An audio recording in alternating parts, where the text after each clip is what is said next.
Through the Gates is produced under the support of the Coloradans for Responsible Wildlife Management to enhance, promote, and defend the North American model of wildlife conservation and responsible wildlife management. That's our mission. We're engaged in fighting at every level so that wildlife management remains science-based and conservation continues to work for our wildlife. To learn more and join the movement, visit SaveTheHuntColorado.com. The North American model of wildlife conservation is the greatest conservation model in the world. It's a success story that should be shared and celebrated because everybody is a part of it.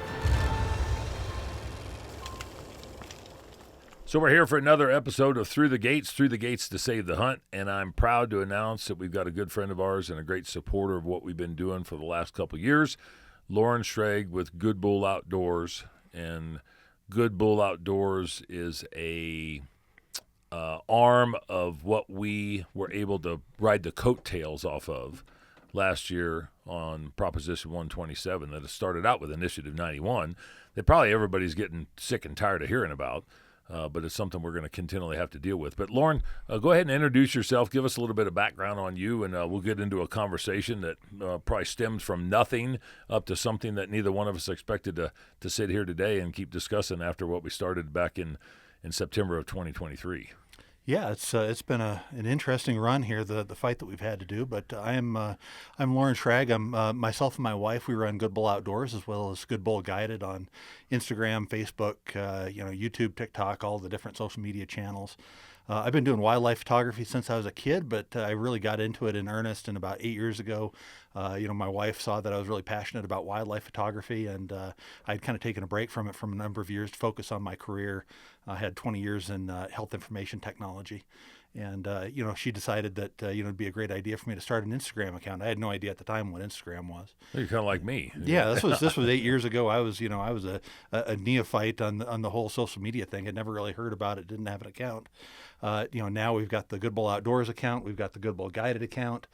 We do guided wildlife photography tours up in Rocky Mountain National Park. And you got a hell of a following. Yeah, we're 450,000 on Instagram for the one. 407,000 on another. I think all told, we're a little bit shy of 4 million between the two pages. And last year we hit 2 billion impressions, 2 billion views on our content in a single year. And you put out some really cool stuff. Well, we see some really cool stuff. Honestly, it's just what everybody who loves, hunting the outdoors and wildlife would do if they didn't have a real job that they had to go to every day.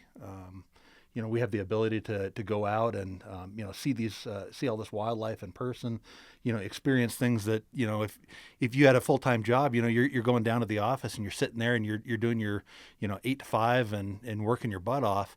Well, we do the same thing, except we just do it with wildlife because this is just where we're passionate about. So you got the two Instagram accounts, but it's two segments of your business. Two different businesses, actually. And so explain what each one does. So Good Bull Outdoors is where we started at about 8 years ago. Good Bull Outdoors was simply focused on wildlife photography and just sharing the photography that I was doing. I was working full time at the time that we were starting that. I was a senior IT project manager leading a team of project managers at Kaiser Permanente at the time. Eventually, I was overworking marketing for Burris and Steiner Optics and was continuing to do it through there. In addition, Good Bull Outdoors also manages social media for a number of outdoor brands. Okay, and then the other business is strictly the wildlife photo tours up in Rocky Mountain National Park. So the guided comes from the guided tours. Okay. So we do guided tours and workshops for people that want to go and photograph and film wildlife up in Rocky Mountain National Park and surrounding areas. And then, for ourselves, we also get content up in Yellowstone. So the stuff that you produce, do you do more with it than just on social media? Pretty much just put it up on social media. We quit selling prints a number of years ago because it was just too time consuming. Uh-huh. I'd rather be out there taking pictures than sitting on my computer, trying to edit a photo up for somebody to put a print on the wall. And, I think the results kind of speak for themselves. The amount of content that we've been able to generate. I think right now we're up to about 42 terabytes worth of data on our hard drives at home. And I don't know what the hell that is. So It's a lot. Yeah, to put it into perspective, we're well over 1 million photos now, Really? and that's not counting the 4K video that we have. And I was going to say, you do a tremendous amount of video. We do. We make most of our money posting up on social media, and posting videos on social is the highest percentage of our income for the business. And so is that something where there's advertisement that goes along with that, or Not, is there not from us, but from let's say, for example, if we post something up on Facebook, after you watch the video, there might be an ad that comes on after. Okay. And so we would get a portion of the ad revenue from that. And so by generating 2 billion views last year, obviously that generated, it might only be pennies here, pennies there, but you add enough pennies together and you can make a living out of it. It's a pretty good size. And so how much time in a course of a year do you spend trying to collect photographs and video? I'd say we're in the field at least 300 days a year. Really? Some years we've been out more than that. I think last September there were only 2 days out of the month that I wasn't in the field. And you were in Yellowstone for a better part of 4 or 5 months this year. 5 months, yeah. We were there for about 5 months. We spent a lot of time interacting with the wolves and the grizzly bears and the black bears, as well as the few elk that are left in the park. There's more elk outside of the park now. The wolves have kind of driven them north. At least in the northern Yellowstone herd. But we got to see a lot of the bison and the interactions the wolves have with the bison. So I think one of the interesting things about spending so much time up there is it's really allowed me to see firsthand what a lot of people just talk about anecdotally. Right. And do you think that a lot of that perception from people is misguided or uninformed? I think a lot of people seem to think that the entire country is like Yellowstone, where wolves have this land that they can simply be these wild animals and they can roam free. Colorado's got 6 million people and 93 million annual visitors. Yeah. We've got people running around on trails in wilderness areas, more than what the National Forest has up in the areas surrounding Yellowstone. And year round anymore. People say, well, yeah, but in wintertime. In wintertime there's either snowmobiles, or if it's a wilderness, it's cross country skis or snowshoers, or whatever the heck somebody's doing. That infringes on wildlife to some capacity, where they don't really get a break. Well, really more than some capacity. I mean, all the wildlife has migrated down into the lower country in their winter range, and that's exactly where everybody wants to recreate. They don't want, except for a few snowmobilers who go up into the high country, most of the people that are recreating are going to be recreating down on the winter range. When you were in Yellowstone, you take a camper, you got a house. What do you do? We did a what we call a furnished finder. So it's basically a house that we rented for a number of months. Okay. And then you I guess during the day, give us a day in the life of Loren and your wife when you go to Yellowstone.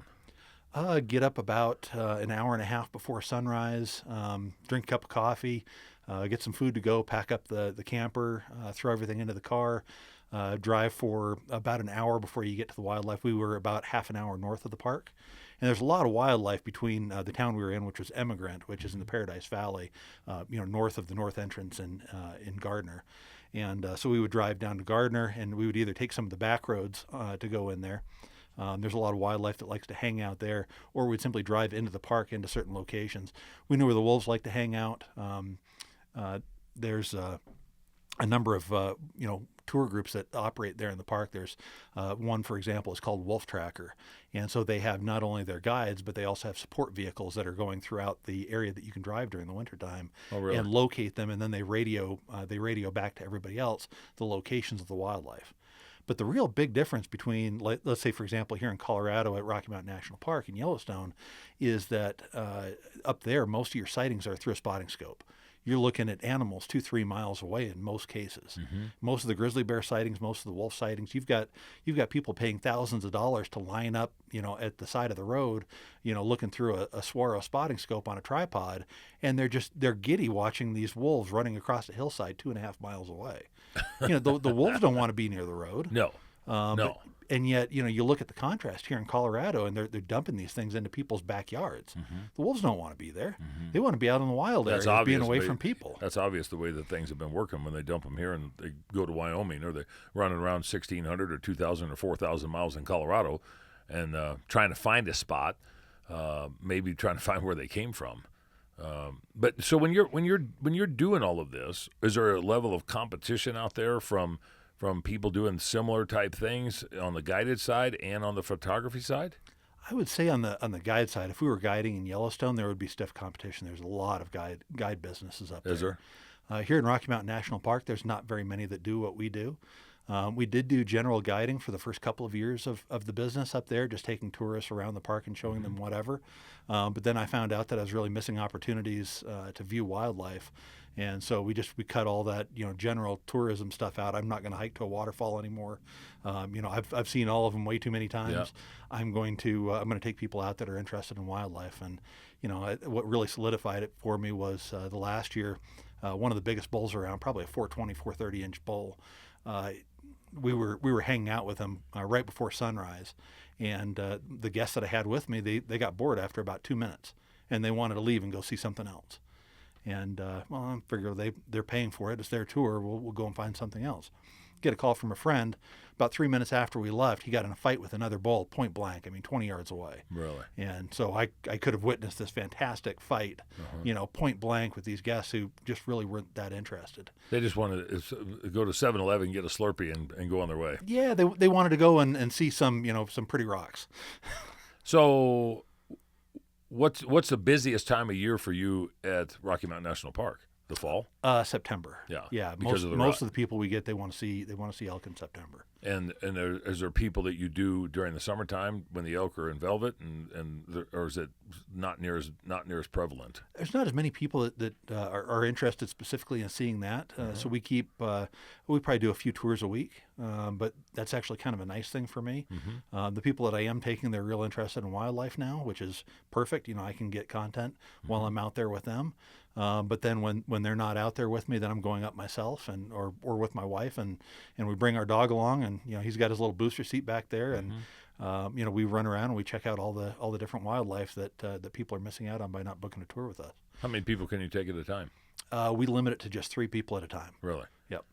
We've got a bigger vehicle. We could take up to 6 people, but it's going to be a better experience, especially for a wildlife photographer. If you've got your own door where you can step out, you've got your own window. Well, that's what I was going to say. Is it the majority of the people that you get, are they photographers? Are they novices? Are they looking to capture product that they could turn around and take out and do something with themselves? Yes, it runs the gamut. We have everything from people with cell phones that are just really interested in wildlife. We have people that have been following us for years on social media, and they just want to come out and see what it's like a day in the life of Good Bull. And then we have others that are professional wildlife photographers that are coming out to get specific animals in specific locations. They're looking for shots for their portfolio that they can then sell to others. Let's switch gears real quick. If you had your druthers, would you go to uncharted territory that was virgin, or would you stick with the national park side of things, or would you just go to private property if you had your druthers to be able to turn around and for the best opportunity for Loren to capture what you wanted to capture? I think you just asked me if I wanted, a 250,000 acre, private ranch to go out on my own. Yeah, I'd love to have those kinds of opportunities. What we really do is we focus on a couple of different areas. We always look for new areas. We spend a little bit of time checking out different areas. We were just on the National Forest a little bit ago in an area that we'd never been to before, looking for moose. So that was a lot of fun. We found some in some mountain lakes that right about timberline. So that's always really good content for us to get. But then the one advantage to being around the national parks that we really have is we have animals that we've been watching for years.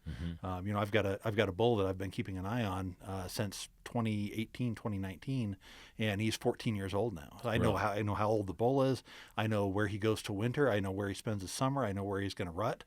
And so we've got a great history with this animal.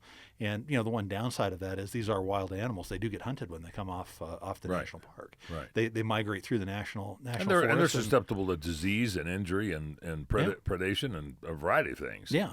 Yeah, it's not like the animals aren't going to die one way or another. Yeah. But we do get a history with these animals, and one of the things that I've really been interested to learn is how these animals really behave. Taking the human equation out of it, if they're not afraid of humans, in the national park, they act more natural. So long as the tourists don't go up and try to pet them. Yeah, that's a frequent occurrence, isn't it? It is a frequent occurrence. Do you ever get a chance to video that? We do get a chance to video that, and those videos do very well. Yeah, I would imagine that they do. I mean, can you coax anybody to go up for you? Yeah, it's like, hey, I'll give you $5 if you try to ride them. Yeah, I saw a deal on Instagram not too long ago, and they had a picture of a buffalo, but it had the kamikaze marks on the side of it with little stick pictures of the stick. Of the people that it tossed. Yeah, I saw them up on the shoulder. Yeah. I thought, well, that'd be an interesting way to get the point across, but I don't think anybody would actually realize what they were doing. So you would think an animal that's got 5-foot long swords on top of its head wouldn't be your first thing to go and try to pet. Yeah. Or to walk your infant child up to, but apparently common sense is not that common anymore. No, and I saw something to where I think last year Yellowstone said it was the most prolific year that they ever had in history, where people were either injured or gored or something from some sort of wildlife. Yeah, I think bison got at least 4 of them last year. Yeah, and then bears got some. Yeah, and it's got to drive other people that are like-minded to you and I just nuts when they see that happen. In many cases, yeah, you'll see a lot of the guides that are just fed up with it. They'll yell at people. You watch people walk right past a closed area sign. They've got a restoration area that they're trying to repair the damage from the people that have been going into the area illegally. So they put up these barriers, and people are literally climbing over the barriers to go back into the area. You haven't seen wolves in Yellowstone or in Rocky Mountain National Park yet? Not yet. I do understand one was killed on the west side, and one of the Oregon wolves was killed just north of the park. Is that the one by a mountain lion? Yeah. So when you're in Yellowstone, it's wintertime. Obviously, it's cold. So you're there 6, 8, 10 hours a day. Basically from sunup to sundown. Really? Yeah, we've now got a Starlink in the vehicle, so any work that we need to do that's related to social media management, we can do that from the vehicle. So rather than having to go and try to find a spot that has cell phone service on the northern range, there's really only like 2 spots that have cell phone service up there. And if you look at the content that you've created, I mean, you said 1 million pictures, something along that line. Yeah, well over 1 million now. Yeah.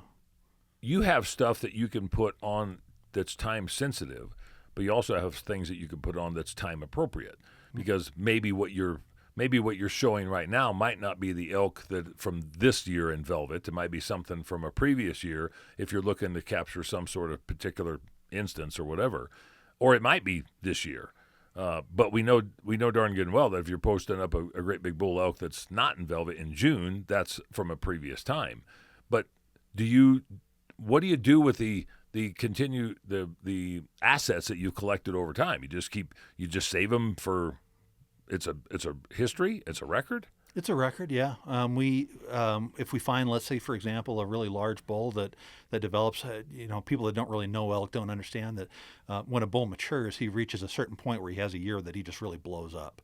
He'll be obviously a spike, then he'll be a raghorn, and then he'll be a small 6-point, and he'll continue as a relatively smaller 6-point for a number of years. Then when he reaches a point about 7 or 8 years old, he'll have a point where he'll grow 50 inches of antler in 1 year. Mm-hmm. And so usually we don't pay much attention to them when they're smaller. They're just like one of many small bulls at the time. But then when you get a few giants that people are really interested in finding and photographing, then it becomes something more of an interest. And so then you can take those old photos, you can go back on that bull and like, okay, what are the defining characteristics of this bull's antler? For example, we've got one that we call Roundabout, because the first time we ever saw him was he was standing in the middle of the one roundabout that we had in Estes Park at the time. He was literally standing in the middle of it, stopping traffic. He has a G1 on the right side that goes several inches longer than his other brow tines do. So that's a defining characteristic that he grows year after year. Well, we didn't notice him until that 1 year, but we went back through the history of photos and we found a couple more years worth of photos that we could tell it was him based on defining characteristics. So it gives us more of a history of where these animals are and what they're doing and where they tend to rut. For example, one of the real interesting things this has allowed us to do is we've identified 3 different genetic lines of elk within the Rocky Mountain National Park area. there's actually 3 different types of elk. I don't know if you know this, but elk were extirpated from the Rocky Mountain area in the 1870s, but they were brought back by citizens of Estes. They actually bought elk from Yellowstone National Park, and they brought them into the Estes area in 1912 and 1913 and released them. And that's those, in addition to some other releases outside of the park area, are the impetus for the elk that we have there in Rocky. And as a result of that, you can see distinct genetic lines that have developed, traits that continue down these different lines. And as you look at a bull, you can see whether or not it falls into one of those different lines of elk or not. Really? Yeah. If you were to guess, how many elk would you? How many good-sized elk would you see in a season in and around Rocky Mountain National Park where you're actually living? And I mean, you see thousands of elk, but how many good elk? Well, define good elk. Well, a 300 class bull or bigger. Okay. Is there lots? Is there some? Is there more than there used to be? I would say there's less than there used to be. Is there? Yep. We've seen the numbers come down a little bit over the last couple of years.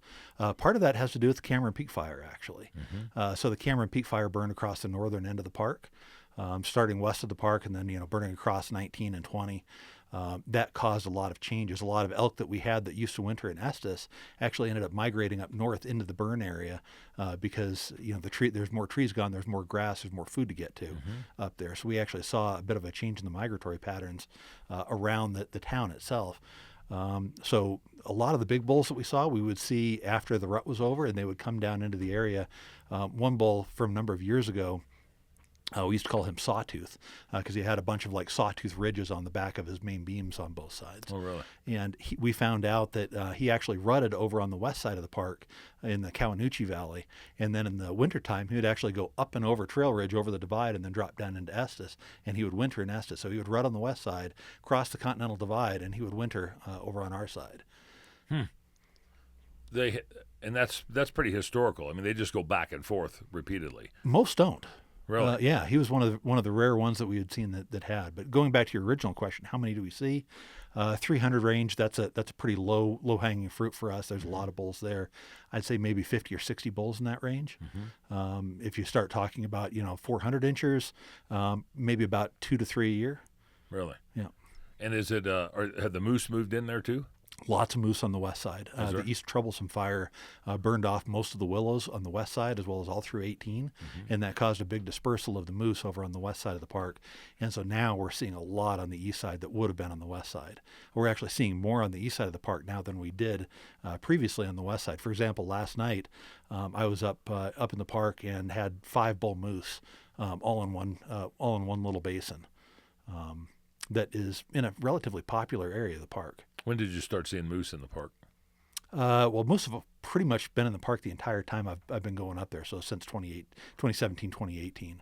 But they were almost all on the west side. It really wasn't until the East Troublesome Fire in 2020 that we saw them migrate up and over in any kind of numbers. And what about deer? How's the deer population up there? A lot of deer up there. Deer are kind of making a comeback. We're seeing more of the bigger bucks this year. We've got a few different bachelor herds that we're seeing some really good growth. Probably some decent 150 bucks, and then we have for the last couple of years had between a 200 and a 220 inch buck that likes to hang out in that area. Have you been out to the Arsenal? Oh yeah. Yep. As a matter of fact, we're going to be there.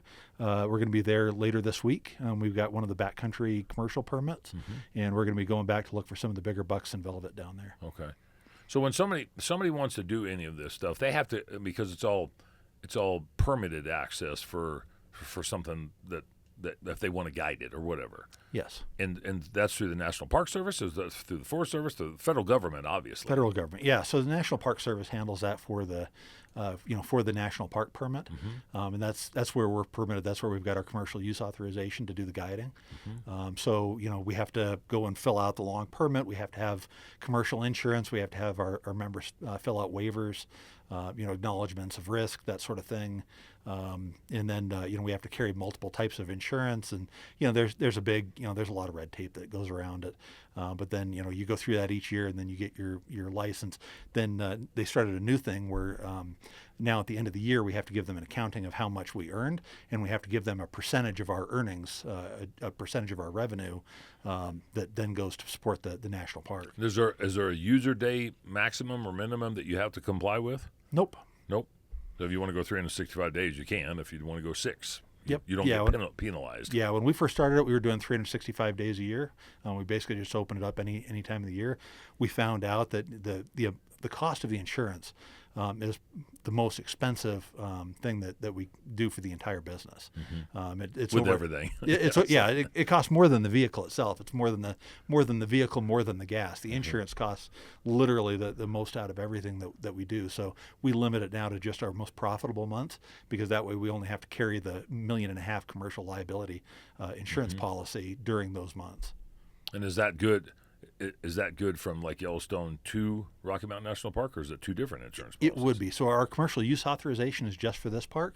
We could apply for other parks as well. Okay. But as it stands, we just have the one CUA through. Well, technically we have two CUAs. We have one for wildlife tours and one for wildlife workshops. Okay. So we do multiple multi-day workshops for photographers. Like, let's say, for example, if you've never seen a bull elk strip in velvet before, that's a workshop that we offer that probably nobody else in the country really offers. We spend 5 days just focused on finding bull elk stripping velvet up there in the park. So you're getting pretty refined on that. I mean, We're getting pretty good at it. Yeah. Yeah. Last year we found 9 bulls that were in the process of stripping velvet off. And people are doing that because they've never seen it before and they don't understand the process, or they're trying to document some sort of a protocol or historical perspective of what animals are doing. A lot of it has to do with filling out a portfolio. If you're a wildlife photographer, you may have a bucket list of shots that you want to get. Okay. And a bull elk stripping is one that's both very difficult to get, and because it happens during a very short time frame, you've got to know exactly where the elk are at and where they're planning on stripping their velvet off, because they're gonna go from their summer range, they're gonna migrate into an area where they're gonna strip the velvet off, and then they're gonna continue down to where they rut. Okay. So if you don't know where they're going to, if your only experience is them up on the tundra, in velvet, and you don't know where they're going to migrate down into the timber to find them, you're not gonna experience that. So having a guide that knows where those animals are going to be stripping that velvet off can save you years of legwork. Well, you do a tremendous amount of elk and deer and bighorn sheep and a variety of things. What's the most intriguing animal that you do? I mean, it really, for me at least, it has to be elk. Yeah. They've got the widest range of vocalizations. Understanding, how they talk to each other. Like last night, I was fascinated by a cow elk calling its calf over. She was being really loud and vocal, and I was trying to figure out why. Well, they had their nursery kind of like up over a little ridge and in this like little basin that had like a little bit of moisture and some cover in there. And so she was just walking along the side of the road, but then she kind of like walks up the hillside and she's being super loud, just really loud, whiny cow calls. It really sounded more like an estrus whine, but that estrus whine wasn't an estrus whine. It was a call for the calf to come over and nurse. And they finally did. And it did, yeah. It came running up to her and started nursing. Huh. So, yeah, elk are definitely the most fascinating from pretty much a year-round perspective. They're vocal, and you don't see that with a lot of other wildlife. So if you're out in the field and you're trying to, cause if you look at the Instagram or whatever, you got a variety of different wildlife, big stuff, little stuff, predators, ungulates. What's the hardest for you to capture? What's the most difficult? Right now, probably pine marten. Really? I've been trying to capture a pine marten for a few years now. I haven't been able to. I've seen several of them. I actually had a real close shot just a couple days ago up in Rocky Mountain National Park. They're pretty rare up there. I've only seen 2 pine marten in Rocky Mountain National Park, and I thought I was finally going to get an opportunity to get a shot at one, and it ran down into. They don't sit still very long. No, they don't. No.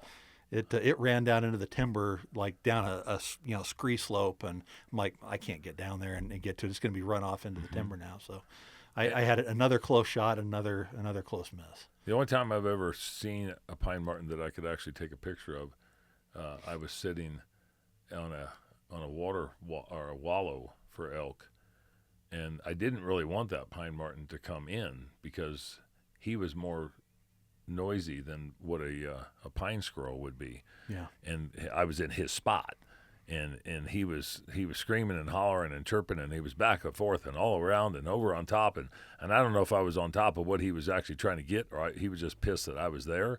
But I never saw any elk there, but I could not catch him on the camera long enough because he didn't sit long enough, and I was there for probably 2 hours, and he didn't budge. He was willing to turn around and fight all day long to get me out. So if a pine marten is the hardest to get, what's the pinnacle? I mean, what's the one thing that you've been able to capture for an animal or a sequence of different images and stuff or video that you thought that this is the best that I've ever done? Ooh, that's a really good question. You ever see a Bigfoot? Actually, I have seen a Bigfoot. I got a photo of one in Rocky Mountain National Park. There's a guy who is a Bigfoot enthusiast, and he's got a full outfit. Really? And he was wandering around in the park, and I got a video of him. So yes, I've gotten a Bigfoot. We need to see that. I've gotten a Bigfoot. That's not the pinnacle. I haven't gotten a pine marten. I definitely wouldn't call that quite call that the pinnacle, but I would say probably just elk in those really majestic locations are some of my favorites. Getting elk with this huge background. Obviously, a lot of people love these kinds of winter shots that you're looking at right now. This was in Rocky, in the middle of a snowstorm. That's that 420, 430 class bull that I was mentioning. He almost he was actually crossing the road to go beat up another bull when this truck came down. And of course, as you can tell, he's got the sun in his eyes. But people don't drive slow anymore, do they? They don't. No. We actually saw a car hit a deer last night coming out of the park. Yeah. I think it was Yellowstone that somebody hit a buffalo. They did. Wasn't it a van? Yeah. I've had a close call with a bison there in Yellowstone. Yeah. Really? It was nighttime and they're dark. I was doing about 10 under the speed limit and it was still close. Came around a corner and it was standing right in the middle of my lane. And didn't somebody? Isn't that the way that grizzly bear that was at 399 that died? Was that from a vehicle? That was from a vehicle as well. Yeah. She was really habituated to human habitat, and that's one of the things I see with the potential for them bringing grizzly bears back to Colorado is the amount of human wildlife conflicts that we're going to get is probably, I would be willing to bet it would probably outshadow what we're currently seeing with the wolves. Yeah, and if you just look at the bear interactions, the human animal conflict on bears that we have, that a lot of them don't make the press because they're not press worthy. But there's several thousand interactions a year that people have to deal with, and sometimes Parks and Wildlife has to do lethal removal, and sometimes they'll trap and relocate. But those bears on top of society that we have are a drop in the bucket compared to if you had grizzly bears that wanted to turn around and cohabitate in Boulder or Manitou Springs or Woodland Park or something. I don't think that interaction would come out as positive as what it does with the black bear. No, black bears for the most part, I mean, unless they're really habituated, they're going to run away from people. I actually had last year, my wife brought our little dog out onto the back deck, and it was nighttime, and a black bear sow with a cub came charging at the deck, and she was able to scare it off before it came up onto the deck to to get the dog. But like those kinds of things, she's, my wife, she weighs about 100 pounds. Yeah. She's able to scare off a 300-pound black bear with a cub. Now you take a grizzly bear, that's going to take that kind of an interaction, and it's going to come after the person that tried to get in the way of you getting the dog. Do you get a chance to videotape or photograph mini grizzlies? Quite a few. Yeah. We spent enough time up there that we saw, maybe a half a dozen of them this past year. It's got to be a pain in the butt to try to get into a spot, and you think, that's a really good area where I could get some good photographs. But you're doing it at long range. It's not like you're up at 30, 40, 50 feet from the grizzly. But at that point, your competition, just from the tourism side of things, has to be fairly substantial more often than not. It depends on the location. Some of the bears hang out in really well-known locations. And that's why you split your time between the well-known locations and new locations. We had one grizzly bear where there were probably 300 people waiting for it to pop up over a hillside, and it probably covered, the vehicles parked on the side of the road covered half a mile long. Oh God! And people would literally park half a mile away, walk down to where they were expecting the bear to come out. And frankly, they still got some fantastic photos because the bear came down off of the hillside and went over to Lake Yellowstone and was, it and his cubs were hanging out right along the lake and getting into the water. Fantastic for those people that were willing to stop. But I didn't want to get in the middle of that zoo. I wasn't interested, so we kept going. But I had another occasion where I was driving along outside of Cody and ran into a grizzly bear. And I stayed in my car, obviously, but he was 40, 50 yards away from the vehicle, and we were the only person there for a while. What tips would you give somebody if they wanted to take up photography for themselves or for maybe prints or magazine articles or just a professional photographer? Can you do stuff today that you weren't able to do 15, 20 years ago, obviously? Definitely. I mean, the whole video end of things has really come a long ways. It used to be that a professional camera would, take a 1080 video. So the first pro camera I got was a 5D Mark III, a Canon 5D Mark III. And it took fantastic photos, relatively low megapixel, but, good enough photos that, professionals used them all around the world. But it would only take a 1080 video. Nowadays, I've got a 360 camera on the front of my car. I've actually got suction cups that I mount on the front of my hood, and a long telescoping pole, and I put a camera out there. And as I'm driving along, it's recording 360 degrees all the way around me. So you're like the Google thing going out for maps. It's like the Google Maps thing. It's exactly the same type of a camera setup. That thing records in 8K, and it costs less than $1,000. Oh God. Really? So the leaps and bounds in video has really come a long ways. Plus what you're seeing with being able to make a living with it on social media, no, not everybody's going to be able to put the time into it. But if you started it as a part-time job and you think of it something as a long-term engagement, I think it was 5 years before we even made a penny on social media. Okay. We did it for 5 years. And then when I did start making money, it wasn't from social media itself. It was from managing social media for other people. But even with the digital era, the technological advancements that we've had, you still see guys running around with the great big giant lenses that look like cannons. I mean, like, boom cannons. That's all digital now? It's not film, correct? Correct. It's all digital. And so when those guys are using that stuff, are there avid aficionados just the hobby guys that have that sort of equipment that are out there shooting for themselves? Oh, absolutely. You see lots of hobbyists that have $12,000 lenses. Really? Yeah. They must have a better job than what I've had to be able to have a hobby like that. Yeah, I run into people all the time that they've got a $5,000 camera body and a $12,000 lens, and they're out there taking photos. And you're like, well, what's your social media? Like, I don't post any of this. I just do it for me. I just do it. They just do it for themselves. Yeah. If you were to guess, do you see more wildlife photographers or bird watcher photographers? I see more wildlife photographers. I don't see very many people going after birds unless it's owls. Okay. There's kind of a cult following for owls, and particularly the great gray. They seem to have a huge following. They're a gigantic bird. They've got just mesmerizing eyes and coloration. But I've never really been one to really get into doing the bird photography. Every once in a while, if I ran across a great gray, I'd stop and take a couple photos. But I'd rather move on to something else. You like the big furry stuff? I like the big furry stuff. Yeah. Little stuff like coyotes, foxes, beavers, bobcats, and stuff appeal to you much as far as photography? Some of it does. I find pikas to be a fantastic challenge. Yeah. The American pika, they've got this really fantastic way of going about their summers. They spend almost the entire day either fighting with each other or running between their burrow and an area where they can pick grass. And they will fill their mouths with grass and flowers and then leap from rock to rock back to their burrow. What they're doing, one of the things I tell people on my tours is that the yellow-bellied marmot that we see up there in the high country, they hibernate 8 to 9 months out of the year, and their heart rate drops to about 3 beats a minute. So they spend the whole time sleeping.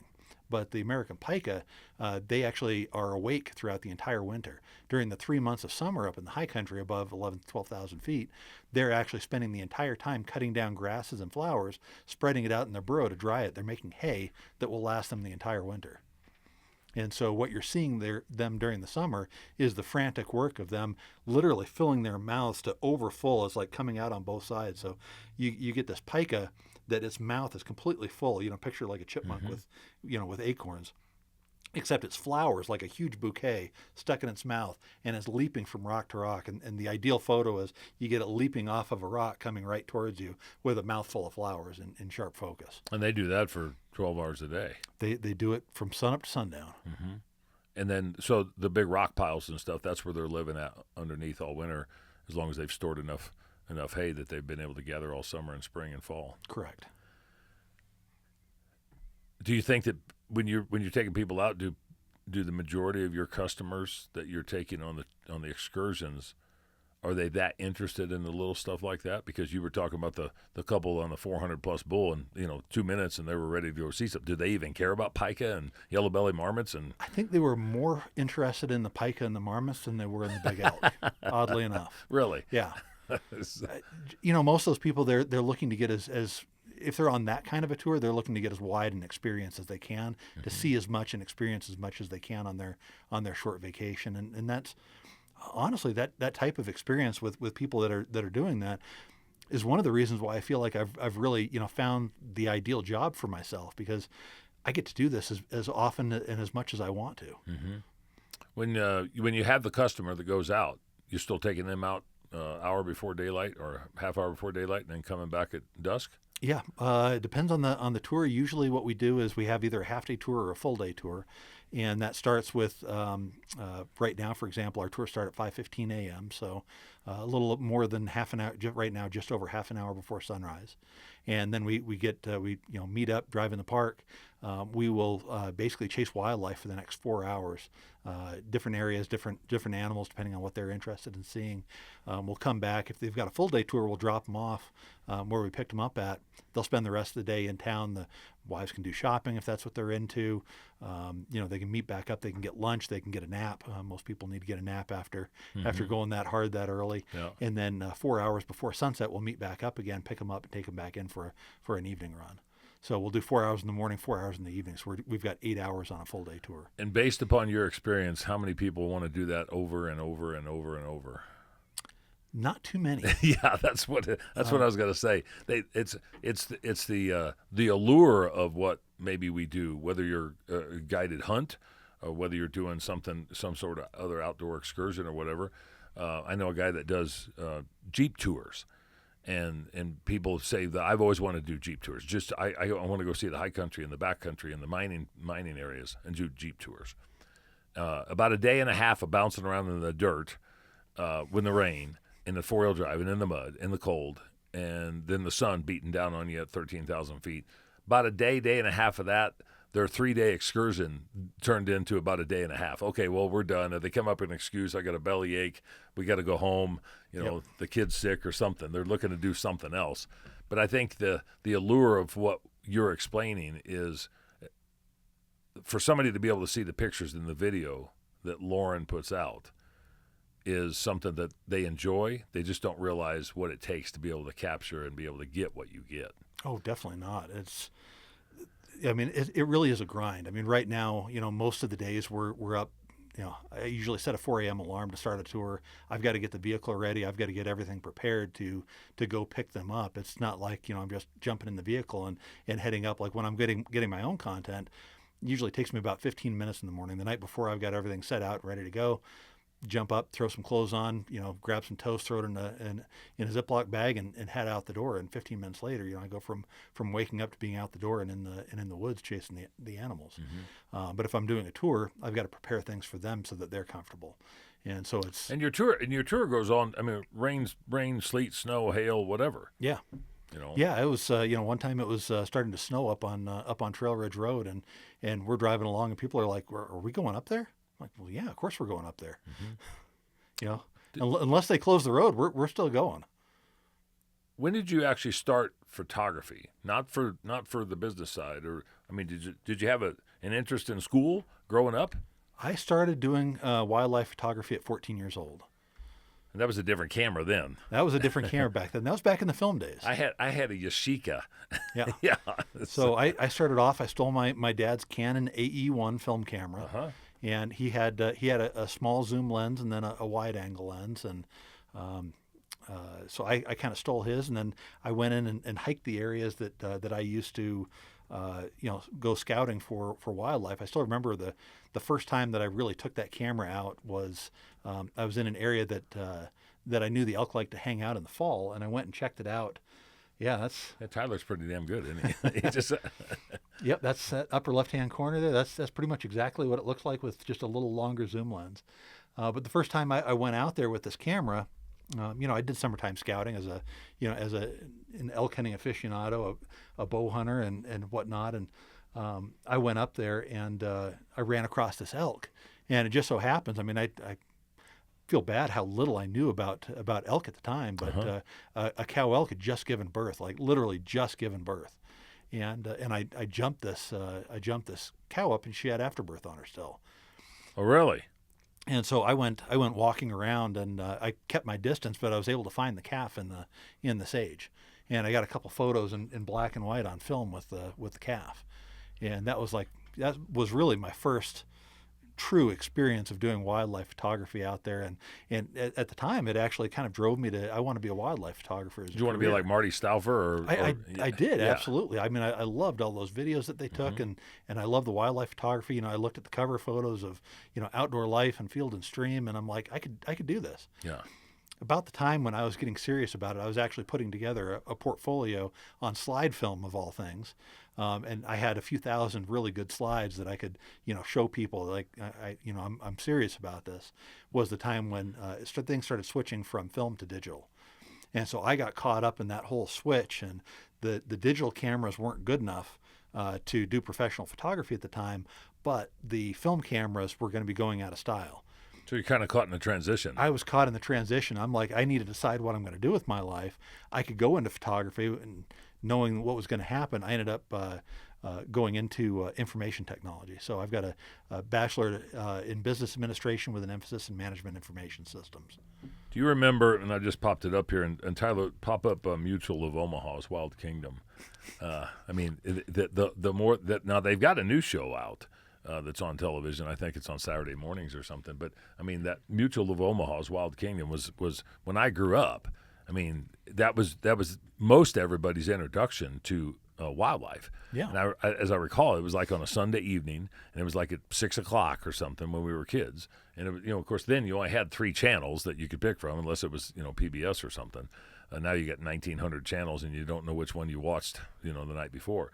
But that inspired a tremendous amount of people to get involved, and that's where a lot of the modern day shows came from, to show an interest in wildlife.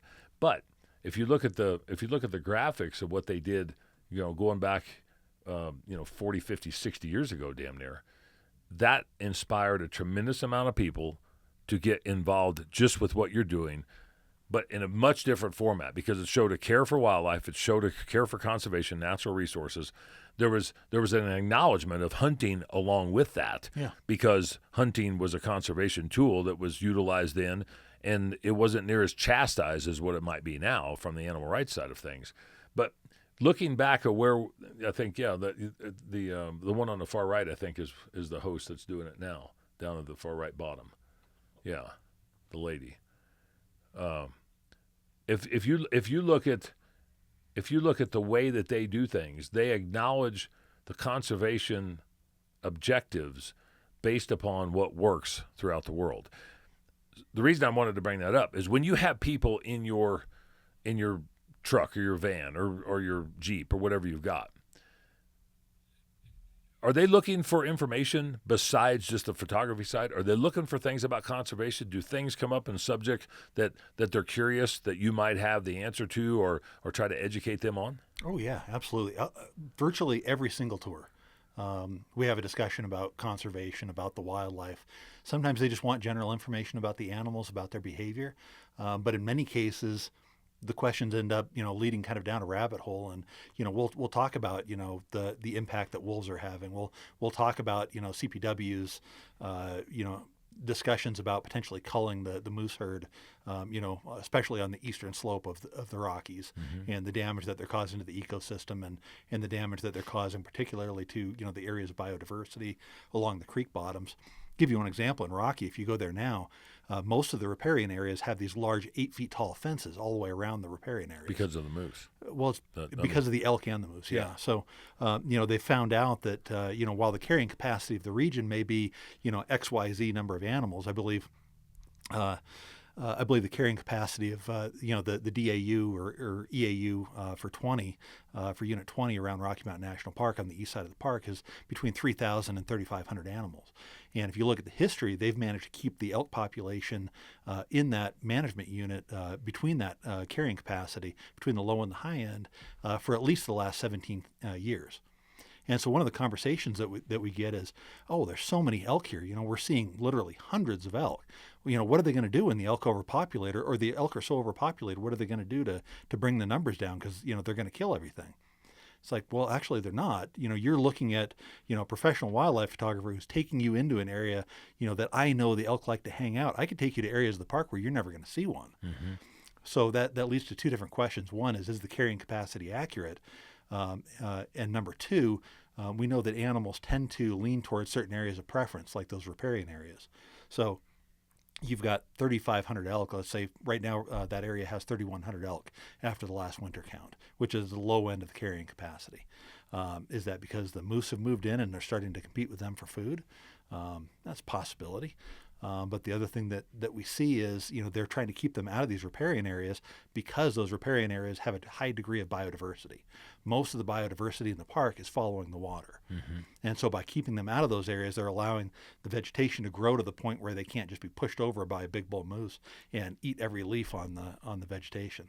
So I have heartburn with the fences, but I understand why they're there as well. So those fences lead to conversations about conservation, about biodiversity, about how wildlife is being managed. Many of the people that I take on a tour, they have no idea the concept of hunting being a highly regulated, highly scientific endeavor that is managed on literally a year-to-year basis based on the population, weather changes, available food.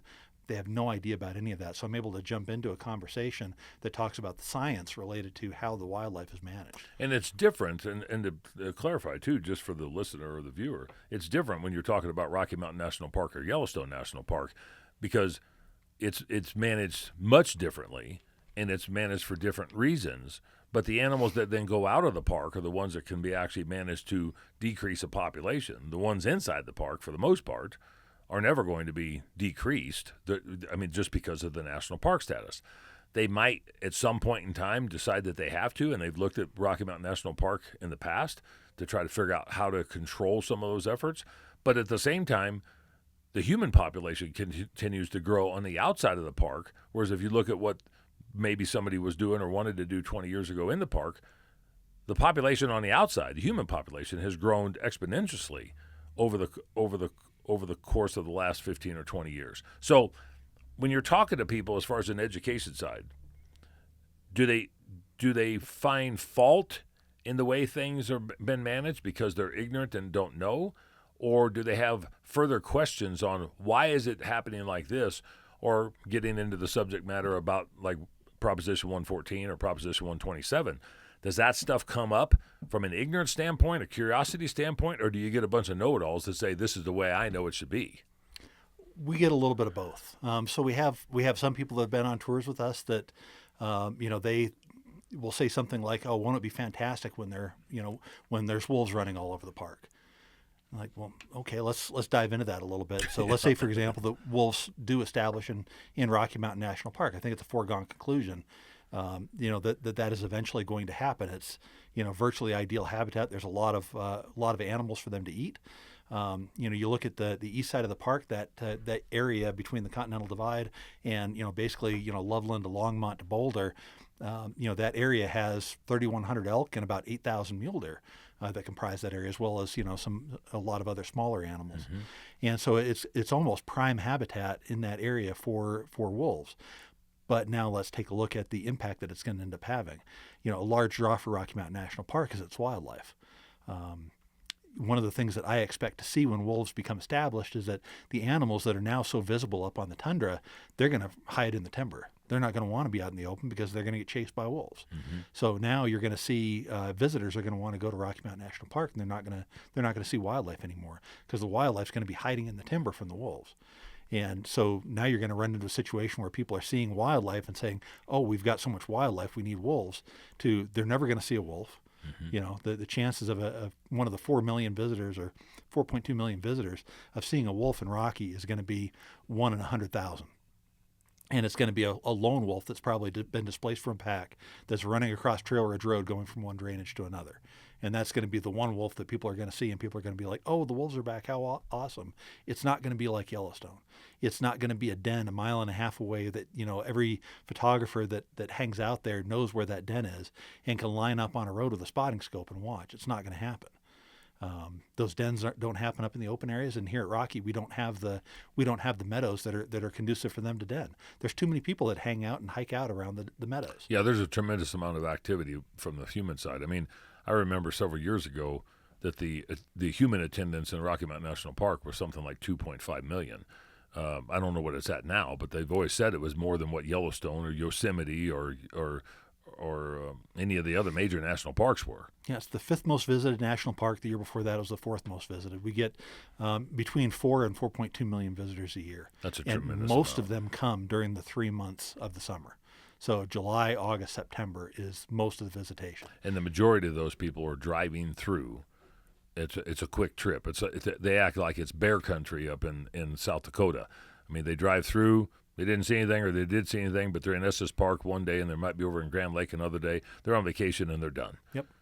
And a lot of the visitors that we get, they're here for a convention in Denver, and they decide, hey, I'm 90 minutes from Estes. I'm going to run up to Rocky Mountain National Park. Do you get very many of those people that inquire about tours? A few, yeah. Yeah. We had more when we did the more generalized tour. People that just want to, see the park in 4 hours. In 4 hours, we could visit roughly 80% of the roads, the highly accessible roads in the park. And so we could give people in 4 hours, we could give people a tour of most of the park that they could expect to see on their own without hiking. If you want to support a company that supported the efforts to defeat Proposition 127, then you need to support Davis Tent. Davis Tent has provided quality canvas goods for outdoorsmen for the last 50-plus years. For more information, go to davistent.com.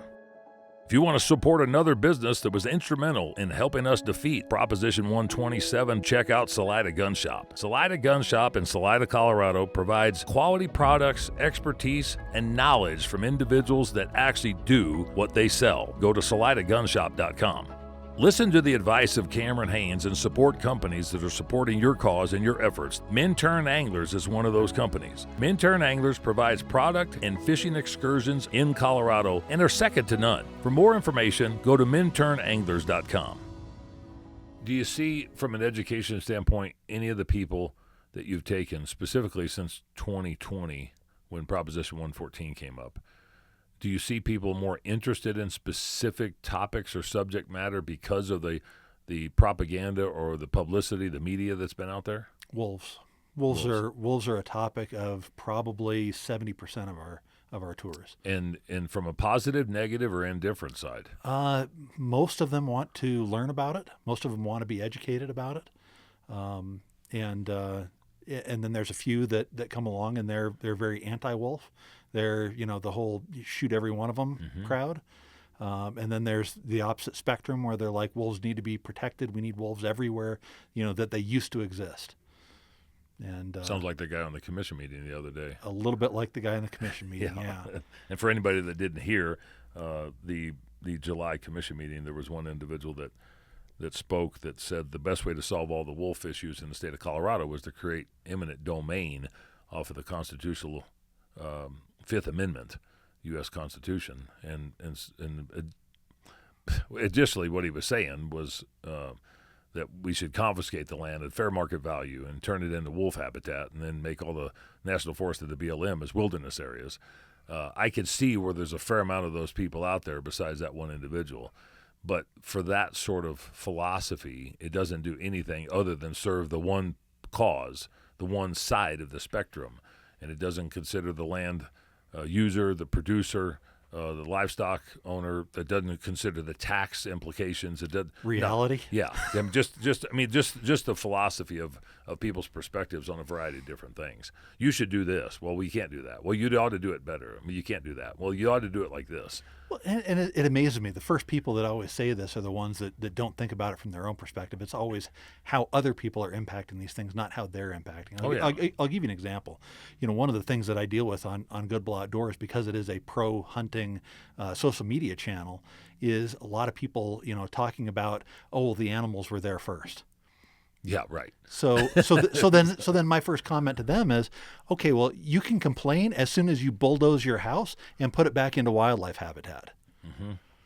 And because I run a wildlife control business and have for the last almost 40 years, when people tell me, well, they were here first, and I'm like, au contraire. I used to trap coyotes on that particular piece of property. It was 65,000 acres, and there was no prairie dogs. There was no badgers at that time. I mean, very, very little of an ecosystem because of the type of terrain it was. Not until the humans moved in and created subdivisions with 5-acre tracts and water features and planted all the new plants and everything that was not native to that specific spot did all of that other wildlife decide to move in. And so it's easy for people to say, from an ignorant standpoint, an uneducated standpoint, well, we should have it like this, or they were here first. But if the people weren't there first, they don't know what was there first. Yeah. And I can tell you that all the things that I've seen in our advocacy and what we're trying to do for education from CRWM and just from the coalitions, the alliances that we built, there's a tremendous amount of people out there that have an opinion based upon solely their opinion and nothing factual. Do you think that the majority of the people that you take out during the course of a year walk away with some knowledge that you would think, oh, I made a difference in the education side, and not just give them tips on how to take pictures, but maybe they looked at things from a different perspective when it came to wildlife management? Absolutely, every single one of them. Good. We always take the opportunity to fill in knowledge gaps that they have about the wildlife themselves, but if not about the wildlife, about how wildlife is managed within this environment. You know, so many people, like especially with wolves, they're like, oh, well, you know, we've got Yellowstone, and you know, Yellowstone is such a great example of how wolves can live. But then let's compare that to Rocky. They're like, oh, well, why didn't we just bring the wolves into Rocky and we could have released them here in Rocky like they did in Yellowstone? It's like, okay, well, we're still dealing with the problem of we're bringing in a different subspecies, first of all. You know, we're bringing in one of the largest, most aggressive subspecies. Colorado Parks and Wildlife justified it by saying, oh, it's the same species. It's like, well, yeah, but you're not going to take a Keys deer and bring it up to Colorado and release it here thinking that it's exactly the same species. Is it the same as the whitetail that we have here in Colorado? Sure. You know, the whitetail down there and the whitetail here, they're the same species, but they're a different subspecies. And likewise, the further north you go, the larger the animals become. So you're going up to the far north up in BC, and you're trapping animals in BC, and you're bringing all the way down to the edge of the Mexican gray wolf's range, and you're releasing them on the edge of an endangered species that actually does have very little habitat, whereas the gray wolf itself is not even a threatened species. It's a species of least concern on ICANN. I mean, there are thousands and thousands of them throughout the entire globe. Alaska has 7,000. So why do we need to bring a northern wolf into an area where those wolves have not evolved to be? It was designed to create controversy and issues, not only for the wolves but for everybody that lives in those areas. And it goes into that as well. conversation about eminent domain and rewilding and what somebody else thinks that we should do with the entire landscape. And while individuals would say we are doing it for all and we're doing it for the better good of humanity, mankind. That's their mankind and their humanity, and it's for their all is them. It's not necessarily all. Well, I mean, clearly Boulder doesn't count, Denver doesn't count, the Front Range doesn't count because they voted specifically. They wrote the language specifically to put them into the Western Slope. They didn't say bring them into Colorado. It was a very specific agenda. They wanted them put in ranch country. And there's a reason that they did it, because they want to create controversy. You look at these organizations that were backing this wolf introduction. How did they make their money? They make their money through donations, through campaigns that use controversial topics to generate revenue. So let's say, for example, just take the ASPCA. They're not directly involved in this, so they're a great example. The ASPCA, they put videos on TV commercials saying, "Send us money," and they show these pictures of these poor animals, a puppy that's starving on the street, and they bring it to a shelter and take care of it. So they create this controversial topic that makes people want to, pay money into the ASPCA so that they can run shelters. Except the ASPCA doesn't actually run shelters, so they're running misleading ads to generate revenue. Likewise, if you look at groups like Center for Biological Diversity, Sierra Club, any one of the number of these anti-hunting, pro-rewilding organizations, they're generating revenue off of controversy, not just from their own base, but they're also generating revenue by creating lawsuits. And let me throw something in real quick just for the listener or viewer. The American Society for the Prevention of Cruelty to Animals, which is the ASPCA. That's the commercials that you see on television Sunday mornings or around Christmas time because it's a giving season. But it says, is a nonprofit organization dedicated to preventing animal cruelty. Founded in 1866 in New York City, it was the first animal welfare organization in North America, and the ASPCA works to protect animals through various means, including direct care, community engagement, and advocacy for animal protection laws. Now, what I will say is that's more of a domestic type organization. They might engage in some things when it comes to wild and natural resources, but the majority of it is domestic. But being the first one, they're the ones who created exactly. Yeah. Yes, that model that everybody else turned around and went along with, and that's some of the stuff that we've been fighting and that we're having to deal with. Do you find when you're dealing with the customer, and you do a tremendous amount of stuff online, the social media side, Yeah. but do you find when you're dealing with these people that they are the minority and the fringe? I'm talking about the extremist, the animal rights individuals, not necessarily animal welfare, because there's a different component. You and I are concerned about animal welfare. Absolutely. I don't think, and I think I can speak for Tyler and Bobby here, I don't believe animals should have rights. Rights are a God-given deal, or they're given by the Constitution. I don't think until that dog can vote, until that dog can pay taxes, he doesn't have any rights in my society. I believe that animal welfare should be taken seriously enough to where we're concerned about the well-being and the cruelty and the ethics and the morality. And that's from a guy coming from a trapping standpoint that I believe in animal welfare and best management practices and humane treatment. But do you think that the overall person that you deal with on a regular basis over the last 8 years, do they understand the difference between animal rights and animal welfare and how that translates into modern day wildlife management under the North American model of wildlife conservation? No, I would say the vast majority give it no thought whatsoever. They've really never thought about the topic before. They've never thought about how wildlife is even managed. Let alone, whether or not it's scientifically managed, or there's a licensing process, or you have to pass, say, for example, hunter safety. They have no idea about any of that. The vast majority of people simply think of wildlife as something that's out there. Until they go to a ballot and there's a question there and they can check yes or no on something that, for the most part, they have no clue about unless they've been educated that with something or by somebody that resonated well enough with them that they could understand why they should say no or why they should say yes. Correct. Yeah, they're basically forming an opinion off of propaganda. That's scary when it comes into making decisions on the betterment of, in Colorado, 961 species that we always talk about, that you could turn around and count on them to make the right decision because they read a title in the Blue Book and on the ballot to check a box. And I'm glad you said that, because if people don't think about it, it never crosses their mind, why should they be voting on it? Oh, they shouldn't be. I mean, we've been talking about this ever since, 114 came along, and we had to, start looking at the idea of, why should the general public who knows nothing about wolves have a say in whether or not wolves are being put in somebody's backyard and affecting their livelihoods? They shouldn't be allowed that opportunity. It should be something that's scientifically managed by people who actually know what's going on. But with the ballot box biology perspective, everybody's given an equal vote, and that goes back to one of the things that when the founding fathers were creating the U.S. Constitution, we do not live in a democracy. We live in a constitutional republic, and there's a reason for that. They hated democracy. The saying is, democracy is two wolves and a sheep sitting down for lunch and deciding what to eat. Yeah. And we know where that would end up. Yep. Unless the wolves are vegan.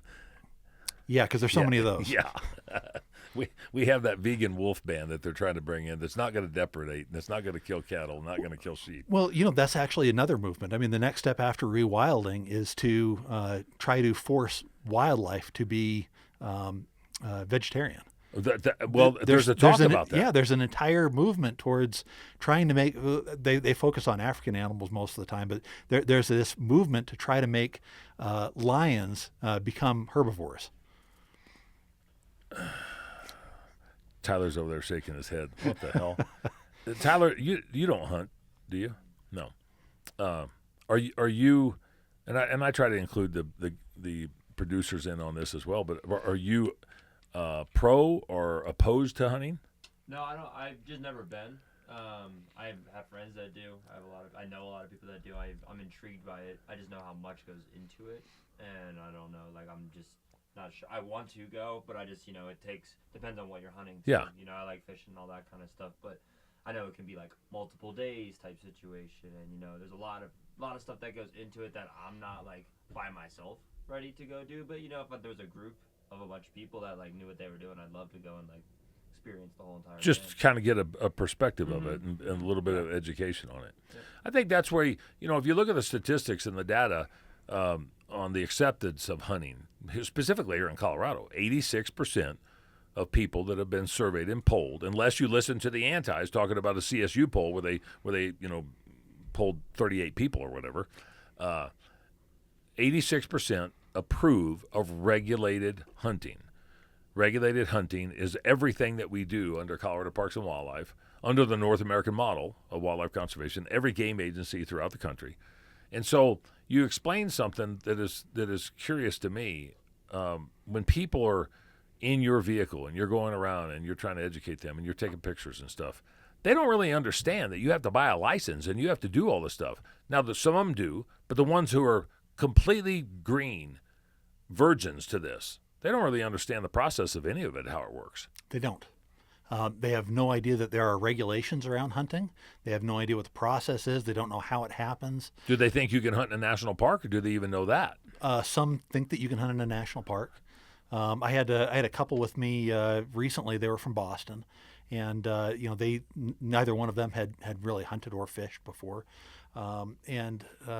We started off with the conversation about, we were seeing lots of elk. I think we probably saw about 500 elk on the 4 hours that I spent with them. Mm-hmm.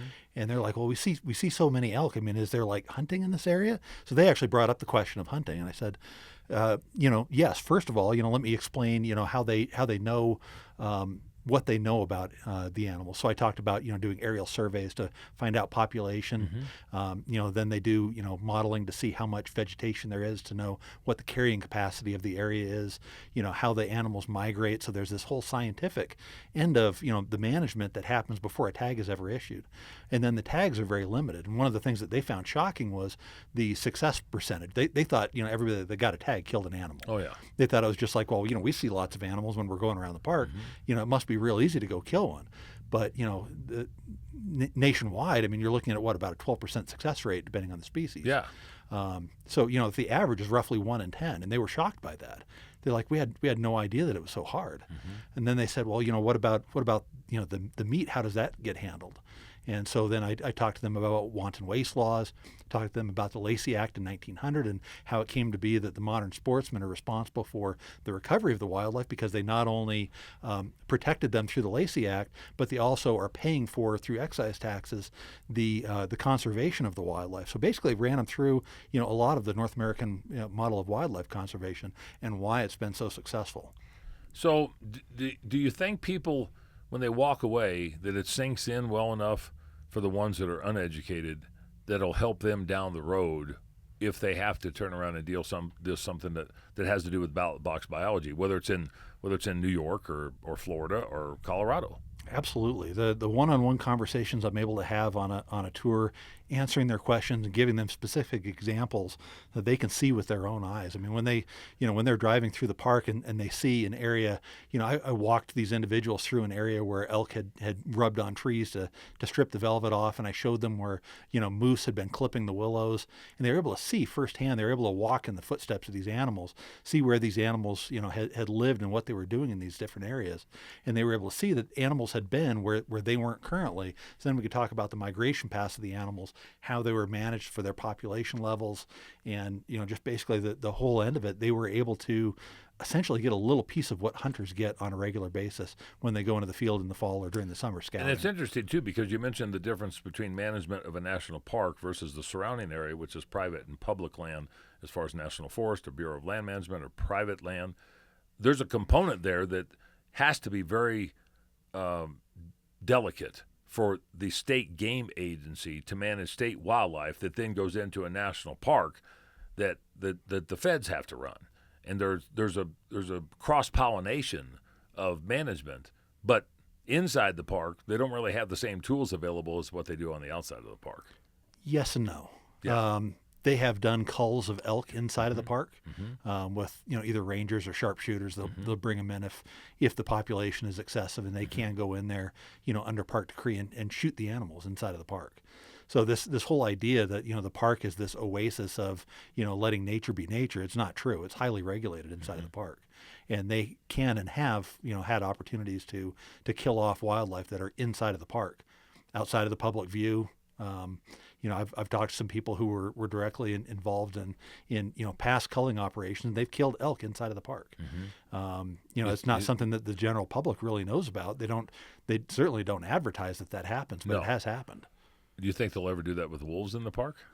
Wolves, no, but I do think they would do it with moose. Moose. Yep. And there's actually been talk about doing that. There's been talk about culling the moose population inside of the park. Just because they're creating so much damage and havoc on the habitat itself. Specifically the riparian areas. Okay. I mean, they could just simply increase the number of licenses because the moose migrate out of the park just like the elk do. The reason that they've been doing such a great job at managing the elk population in the area is because 90% or more of the elk population migrates out of the park and into the national forest. Tyler, punch up the Lacey Act, please. Lacey. You mentioned that, and I think it's worth mentioning because we're going to get into a little bit of the conversation about some of the things you and I've worked on.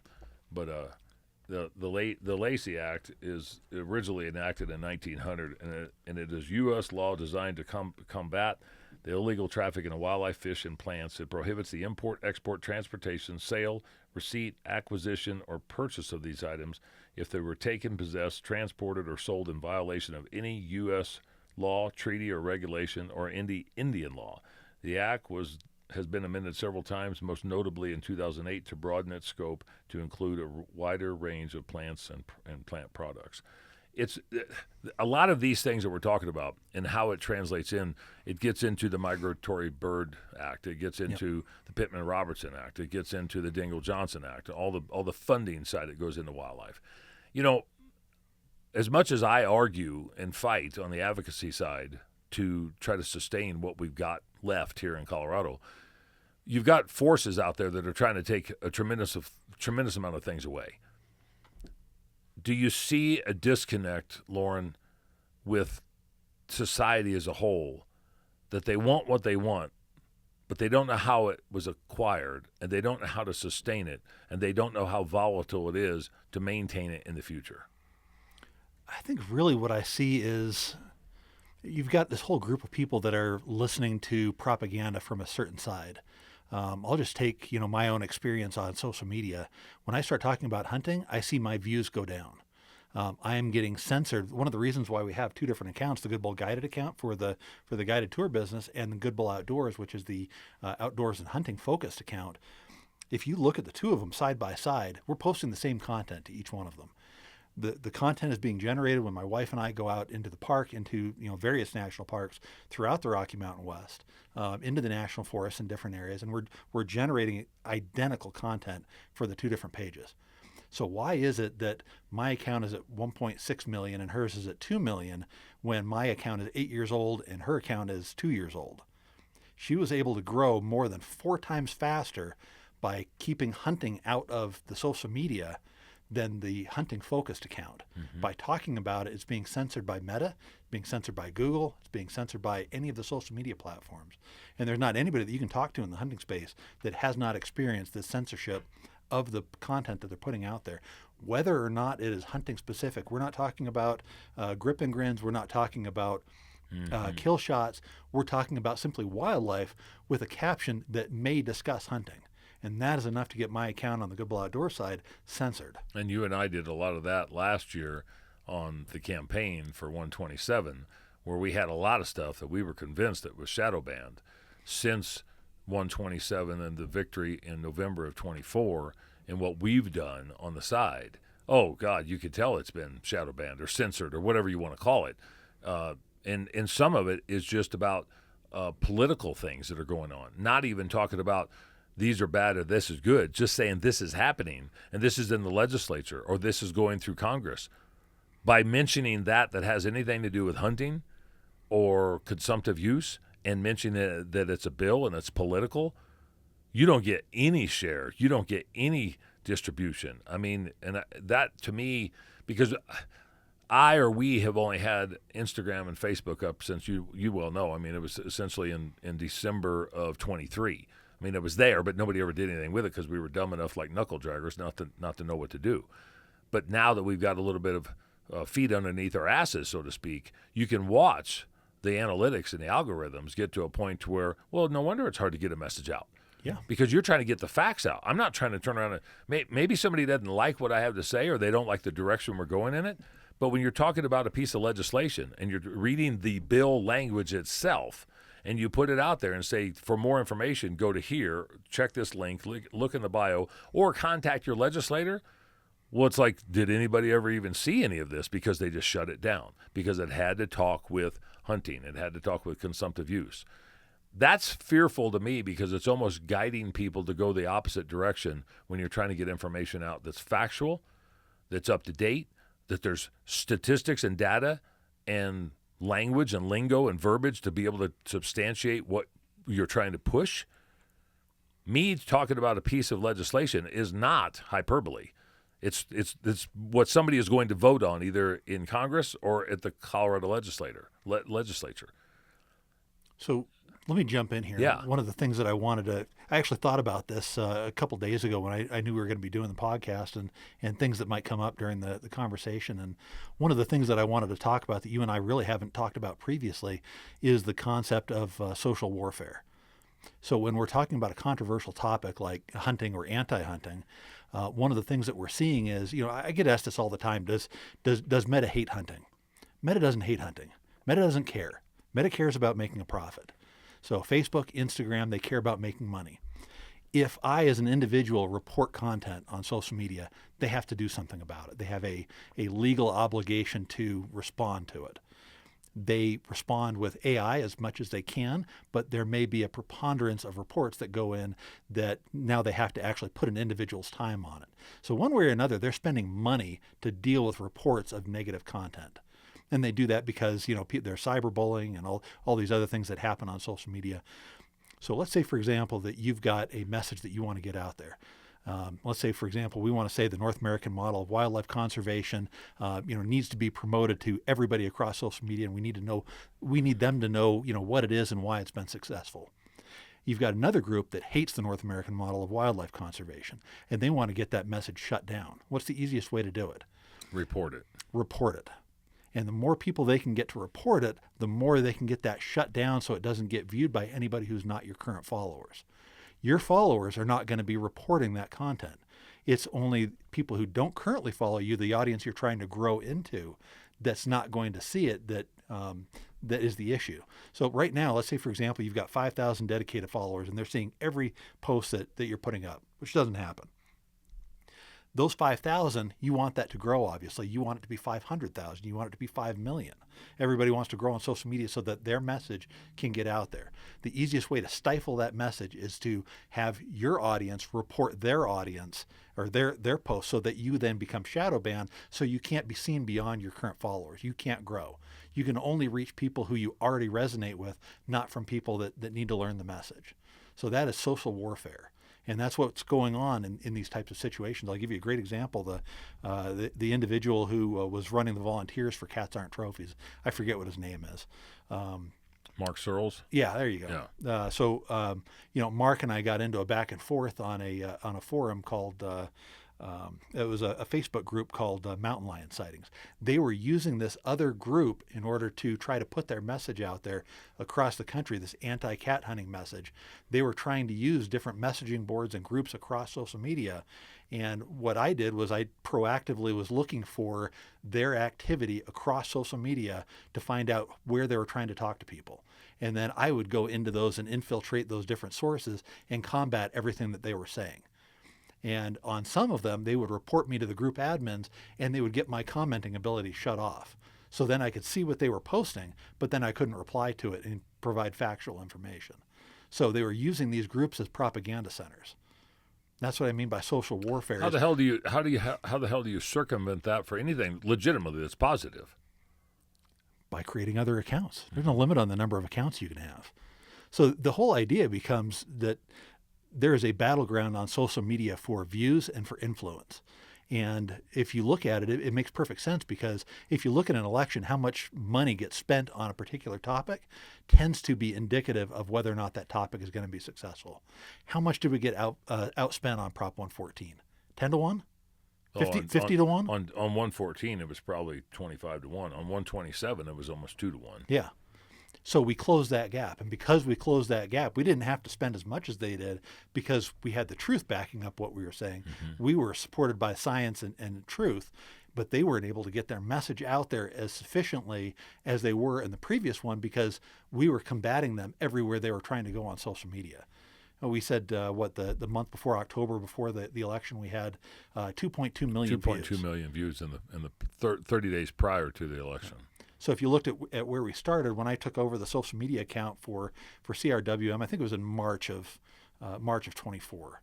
Yeah. And we started off, we had roughly 50,000 views in a month. It was I don't know, a couple thousand followers. Yeah. So we went from 50,000 a month to 2.2 million a month, and most of those 2.2 million were in Colorado. Mm-hmm. So that is social warfare. We beat them on social media.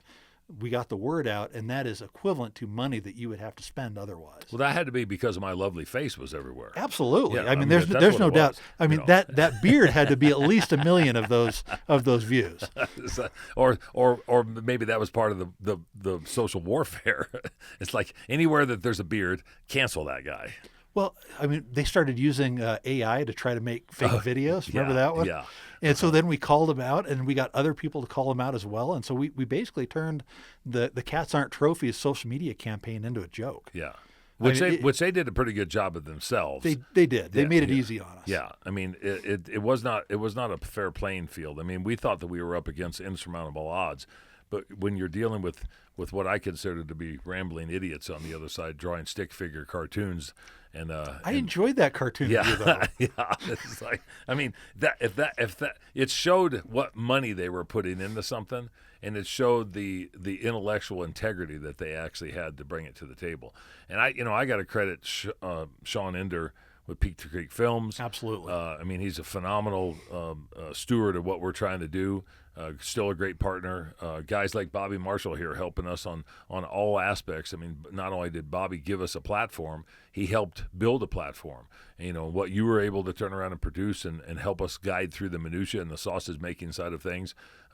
We put a lot of comments together ourselves and worked hand in hand. But it's interesting because to try to get the shiny object to be something that people aren't engaged in and they get no benefit out of unless it fails. They don't really realize that they're part of either the part of the problem or they're part of the solution. And when we were up against the wall on Proposition 127, it was interesting because we were kind of in uncharted territory. We were going through trying to build an army, nationwide, regional, statewide army, to say enough is enough and we're not going to turn around and put up with this anymore. And this is why we can't do it without you. We need everybody to be able to be on board. To see what we were able to create with your guidance and leadership and with Sean's intellectual background and his vision and his imagination and the ability to be able to format stuff, and then put my dumb ass out there in front of everybody enough because I didn't know what else to do. We had no clue on how to move the needle for that particular setting on something because our community, the entire sportsmen and women community, typically didn't come together like what we were able to build last year. And it's remarkable because you see where the opposition, the animal rights activists, the extremists, are going now. We pissed them off so bad because we beat them so bad on Ordinance 308, 309, and 127 that they're now remodeling, replanning, adapting their strategy and building an army up in different levels. And they're going to different organizations, and they're coming in and getting those people to help fund and help facilitate. Based upon where we were, based upon what we did, extremely with a bunch of your help, based upon where we're at, and based upon where it looks like we're going to have to go, how do we combat in today's day and age to move forward? Because it seems like, again, it's uncharted territory to make sure that we move the needle. I think we're starting to see some of that with like Howl for Wildlife and some of the tools they've been able to deploy to bring our voice up to the forefront. You look at what they've been able to do with like the public land thing. They had a tool that reached out to your senators and your congressmen, and they do that on the state level for any particular issue that comes up. So they've got some tools that are very helpful. In addition to that, I mean, honestly, the groundwork that CRWM has laid with bringing people together, I think that it's almost like a standing army. It is groups of people that are ready to be activated when they need to be activated. But I think the biggest thing that hunters struggle with is from the fundraising perspective. Mm-hmm. We are fundraising from within our portion of very strongly supportive pro-hunters. The antis are fundraising from the other 90%. They're getting the lady in New Jersey who saw some ad on TV, who loves the idea of wildlife because of Mutual of Omaha. Mm-hmm. She loves the idea of wildlife, and they make commercials that make her think that they're supporting that, and she doesn't know any better. So they're going and getting revenue from the 90%. We're only getting revenue from the 10%. And it's not so much that they're 90% are anti-hunters. It's they think some of that money. A lot of those think that money is going to a good cause. Exactly. Just like if you look at the Humane Society of the United States, they changed their name this year to Humane World for Animals because they were getting confused with all of the humane societies around the United States that didn't have anything to do with the Humane Society of the United States. I think that when people see what organizations do, they're either happy or they're displeased. A lot of people feel duped by different deals. Our argument that we had on our side with Wildlife Deserve Better and the Coloradans for Responsible Wildlife Management, you heard from our adversaries say, oh, it's just a fake campaign out there because they're misguiding the people about what it is and what it does. Well, wildlife did deserve better than ballot box biology. That's what we were emphasizing. And the Coloradans for Responsible Wildlife Management does emphasize science-based wildlife management, responsible wildlife management, and the adherence to the North American model. They didn't do any of that, but the advertisements that you would see on television would give you the impression that I need to put money into the SPCA or the World Wildlife Fund or Humane World for Animals or Animal Welfare Action or whatever whatever organization is that out there that for the most part we are butting our heads up against. It's only a certain amount of the population that are really the extreme adversaries on that side. It's not 90%. It's just that they have 90% of the pool to fundraise off of. Exactly. And I think that that's one of the things that we learned off of our efforts. As many podcasts as we did, as much social media stuff as we did, we have about 10% of the population on our side. Hunters that are consumptive users. Yes. There's about 10%, give or take, on the opposition side.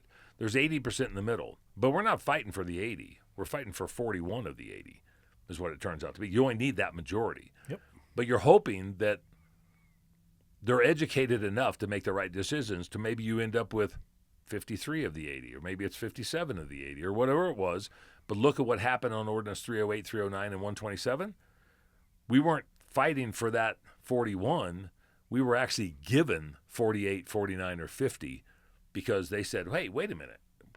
No, this is not the way that we want our wildlife managed. We don't want things to be restrictive or prohibitive when it comes to cowboy hats and fishing lures and Native American crafts. And no, we don't think that slaughterhouses should be banned. You have to have a place to be able to produce food, and this is a place to be able to produce food.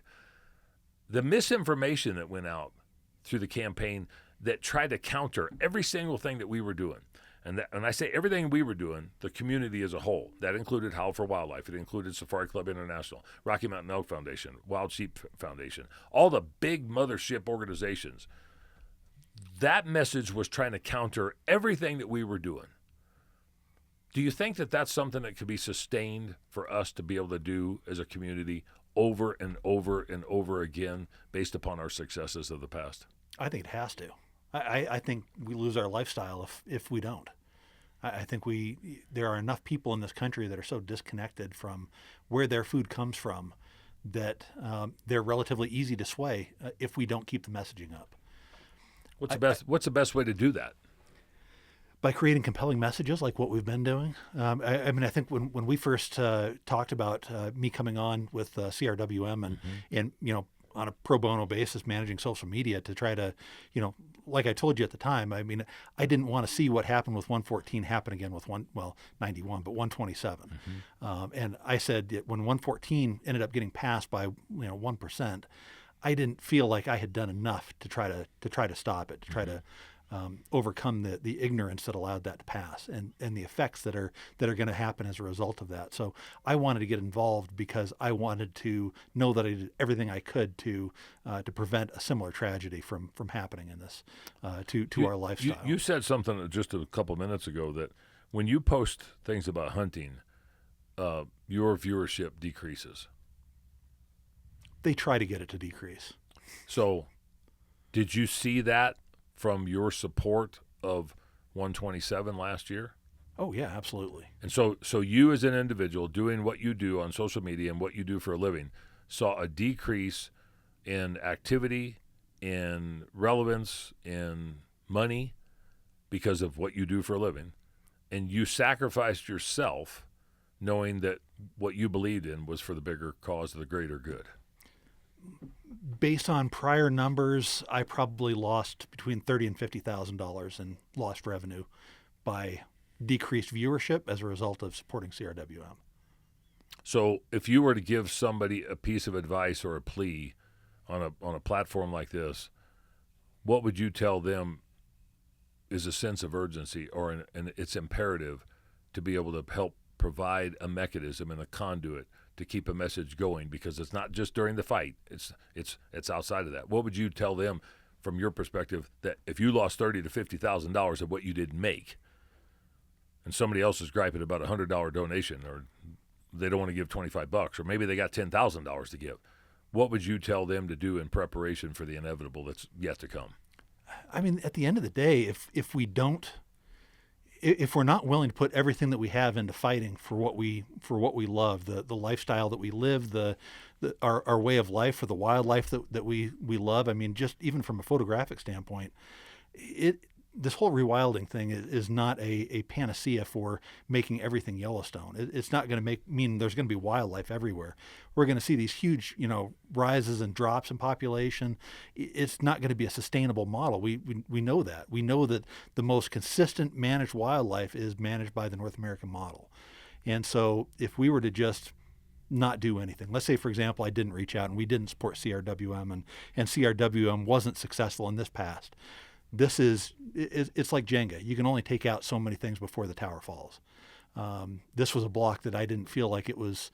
I felt like it was a red line. We couldn't allow this to happen, because if it happened here, it was going to happen in every state. And it wasn't just going to be spring bear. It wasn't just going to be mountain lion. It was going to be deer. It was going to be sheep. It was going to be elk. It was going to be our way of life. And what is my way of life worth to me as an individual? It's worth everything that I have. And for clarity, you hunt yourself. I do. It's not like you're just a wildlife photographer. You're not a vegan. Correct. I do hunt, and I do talk to a lot of vegans on social media about their lifestyle choices and why they make them, and I do help explain to them that the reasons that they're making their choice may not be what's actually happening. They may be taking a choice of saying, I want to be a vegan because I want less cruelty in the world. I want fewer animal deaths for what I'm eating. But they don't realize that the science supports that there is 5 times to 19 times more deaths for a vegan diet than there is for a conventional large animal diet. And the most sustainable diet is a diet that consists of large animals that have been fed on wild environments, like hunting elk, like grass-fed bison. You're killing one animal to feed, let's just say for an elk, you're killing one animal that's going to feed a family of 4 for a year, or a family of 3 for a year, depending on how much meat you end up eating. Whereas, you take a look at, there's a great interview that an avocado farmer in California did. He said, do you think that avocados are vegan? They're not vegan. You have any idea how many ground squirrels that I kill every year in order to keep my tree safe to produce those avocados? He said, I kill 50,000 ground squirrels a year to produce avocados on 40 acres. Mm-hmm. Just in the nuisance or pest control, the protection. The protection of it. Yes. He said, do you have any idea how many animals or how many insects are killed, how many honeybees are killed every year to protect crops? He says, this argument that this plant material is somehow better for you. It's not better. There are more lives that are killed to produce those plant material than there is the same calorie of meat coming from an animal that was fed on particularly grass. Now, obviously, when you're talking a grain-fed beef, that's a different scenario because now you're raising corn to then feed to cattle. So now you're increasing the amount of deaths per calorie because you're adding the agriculture to the meat production. But the fact of the matter is, no matter what we do, if we're going to survive, we have to eat, and sometimes going to die so we can continue to prosper. Exactly, and that is a common discussion that I have with people who are against hunting on social media on my Good Bull Outdoors channel. Is something has to die in order for you to live. I don't care if you're the individual that is not eating that's not eating meat, that's not hunting. You are paying somebody to kill that animal on your behalf so you can continue to live. Interesting perspective, isn't it? And do most people does that resonate with most people? It resonates with the majority. I would say that one of the interesting things I get is I get a lot of hunters ask me, why do you engage with these people? They're clearly nut jobs. Why do you continue to have a conversation with them? And I tell them, it's not for the person that made the comment. Rarely is the person who made the comment going to be influenced by my reaction to their comment. For all the people that read the comments. It's for all the people that read the comments. It's for everybody else that is forming an opinion that is not willing to put a comment in there. Maybe they thought exactly the same thing, but because they're not the one who wrote the comment, they can read through an objective lens what I respond with. Now that's a good segue for part of this too, because what can somebody do from the sportsman, conservation, ag community when they start? I mean, social media has picked up substantially on a variety of different platforms. And some of what we've done out of our little circle, I mean, if you got 15,000 followers on one platform, that's 15,000 more than what we had 18 months ago. But I look at those 15,000 that know another, 200, 300, 500 people apiece. And some of that message goes out and is expanded significantly. What can somebody do when they see something that they know is right that's being countered with something that they know is wrong, as opposed to either putting a thumbs up or a thumbs down or a little heart and a like? And what can they do to help promote our side of the argument when you've got all the grip and grid and photos out there that get, guys want to post stuff that's being criticized? And then you got other platforms that are trying to do the fight side of things that aren't doing grip and grin, but they're doing a tremendous amount of posts, like what we're trying to do with CRWM or any of the other platforms out there that are helpful. What can an individual do on a daily basis when they see stuff or they hear stuff or they want to figure out a way to engage appropriately, professionally, with a level of civility and decorum? I mean, honestly, one of the easiest things to do, one of the reasons why we talked about messaging being so important, the videos that Sean was producing, when we started going down this road, we talked about, well, what do we need to do to be successful? And we talked about we need content that resonates with people, that is going to carry a message beyond our 10%. We need soccer moms in Littleton to be able to listen to this and have it be relative to them. So we got women that were in the videos. We got grandmas that were in the videos. We got kids in the videos. We had the older guys with the beards and the bear claws that ended up in a few of the videos as well. But we dissected the demographics, and we reached out to everybody. We didn't stick our head in the sand and only talk to the people that we talked to. We talked to everybody with those messages, and you see that in how it was shared. I mean, some of those videos that were produced, they were shared far and wide across social media. They got fantastic reviews of being, factual, but also empathetic as well. People related to the message that was happening because they saw something of themselves in some of those messages. So to that end, what can people do? They can share the videos that resonate with them. They can share the content that forwards the message that they find that resonates with them, because likely that's going to resonate with someone else. So let me interrupt real quick. I mean, you're the social media guru. That if they want to share, what's the best way, very short and concise, for them to do so? Just share it to a couple people, or share it broadly, or turn around and try to repost it? What do they do with it? It can be a couple of different things. Generally, I wouldn't recommend reposting, but just sharing to your stories will reach, maybe 10% of your followers. So if you've got 500 people that are following you, you might reach 50 people by sharing a post that resonates with you. That's 50 people that wouldn't have seen it otherwise, particularly if you've got an audience that may have nothing to do with hunting in the outdoors. Maybe a lot of your followers are golf buddies, and they see this thing that you put up there, and now, this guy's a hunter. If I have a question, I can ask him about something. And then maybe the next time you go out on your foursome, you're having a conversation about, Prop 127 and why it's, why ballot box biology is a bad thing. And now all of a sudden you're educating people in person. They're not forming opinion from propaganda that's being put out from Cats Aren't Trophies, on a television ad right before the election. They're actually stopping to think about it in their day-to-day life. It might actually resonate. In addition to that, you can copy a link on a post that you like and text it to somebody. So if there's something that you really like, text it to 5 people that you think need to know about that. You probably don't need to text that to the hunters. But let's say, for example, you've got, your mother-in-law, and she's going to be voting on this thing just like you are. Her vote counts just as much as yours does. And so rather than necessarily needing to have a conversation, copy the link on that video, post it into a text message and say, listen to this. I think this might be important for you on this upcoming election, or this might be an important thing for you to understand. It's almost like a social media 101, and trying to figure out. Now, there's a lot of people that know it really, really, really well, but I would venture to say that better than 90% of the people don't know it very well at all, and maybe 20% of the people don't know it at all. And so, if somebody saw something that CRWM or Howl for Wildlife or Rocky Mountain Elk Foundation kicked out, and they said, that's a really good point, I would really like to expand on that because I have some experience in that field myself, or I know specifically about people that have suffered those type of scenarios that I'm associated with. Is it best for them to do a 30-second post themselves and reference what's going on, or is it best for them to turn around and take that information and regurgitate it and get it out there in the original format? I think it'd be good for them to regurgitate in the original format, simply because most people aren't willing to put the time into putting the message out there themselves. If they've got the time to do it and they've got the talent to do it, absolutely fantastic. Make your own message, and that may resonate more with your specific audience.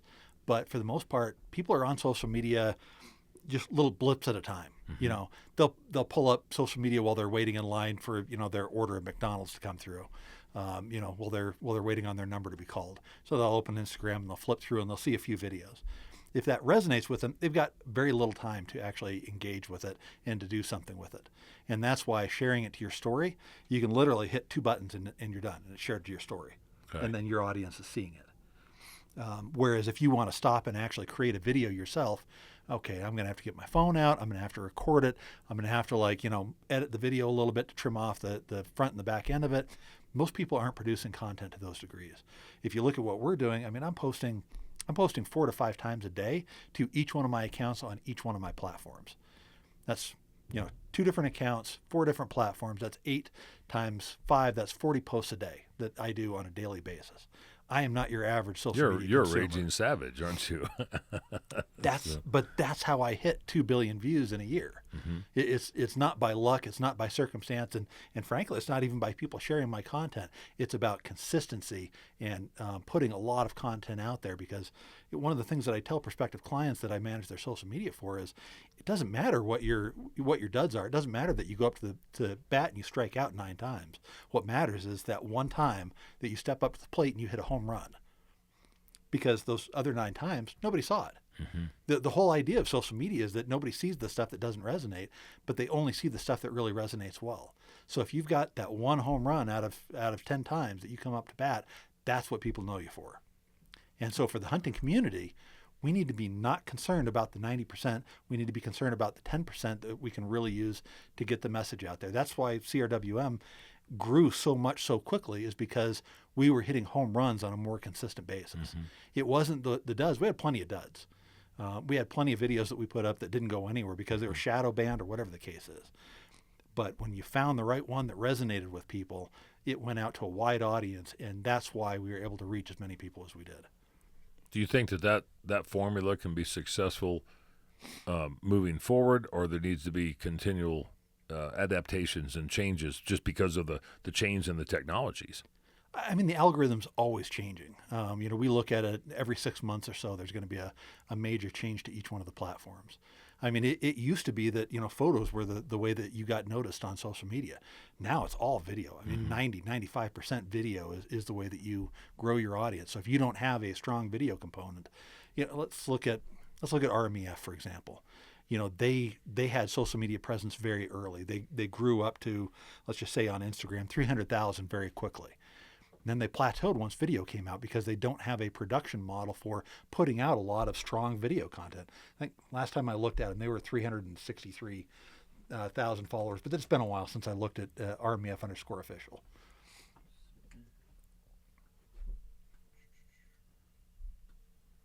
Yeah, and they're at 347 now. 347. So, I mean, years ago they were at 300,000. Now they're at 347.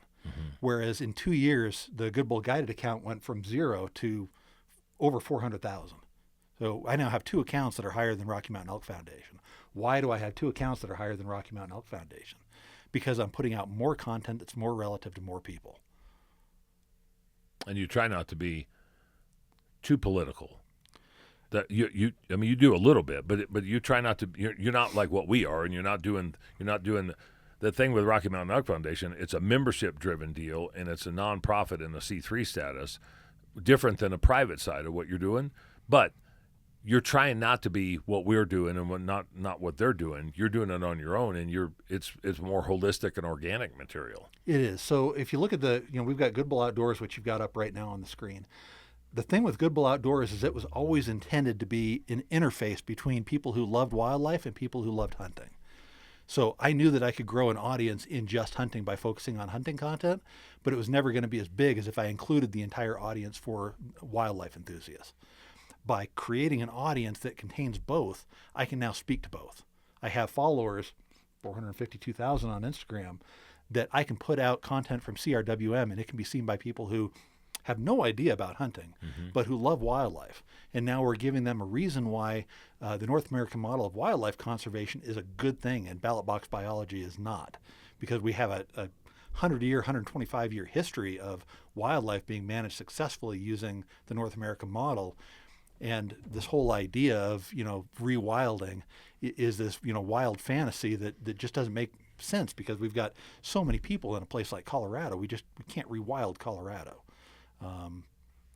So you have the ability with a large social media audience that hits more than just the hunting segment to talk to more people.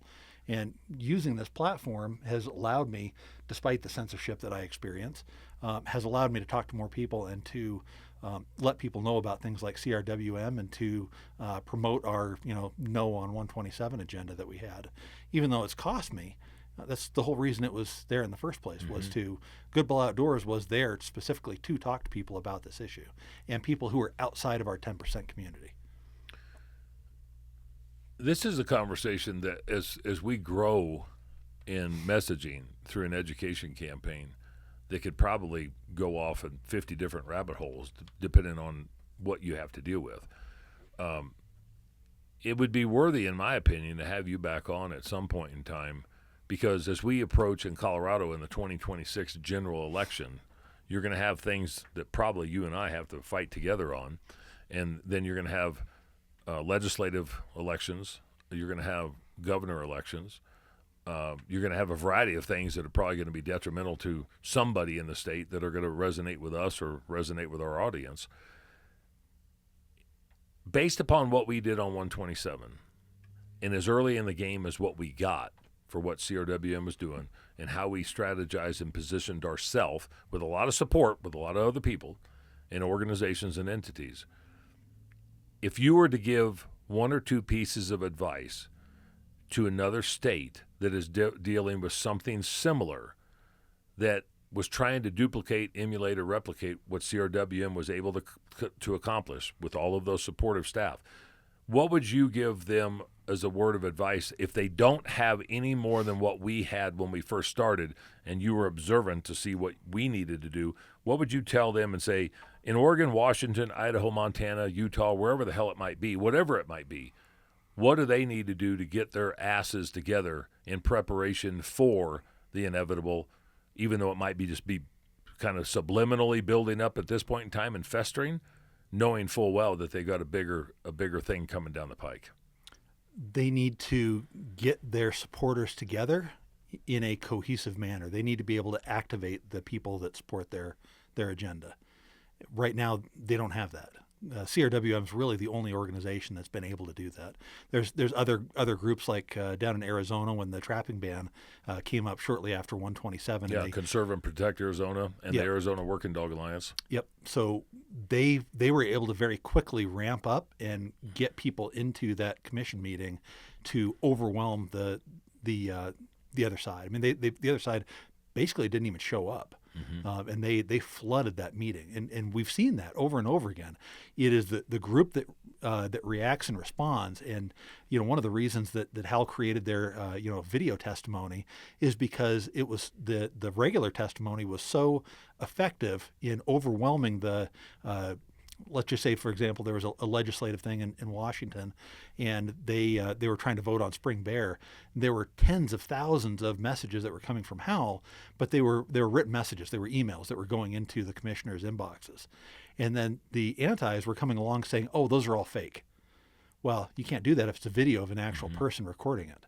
Mm-hmm. So, we have had to modify our messaging. Other states need to do the same thing. They can't just rely on Hal and Hal getting a message out there. They can't just rely on CRWM, bringing together the hunting community in defense of Colorado.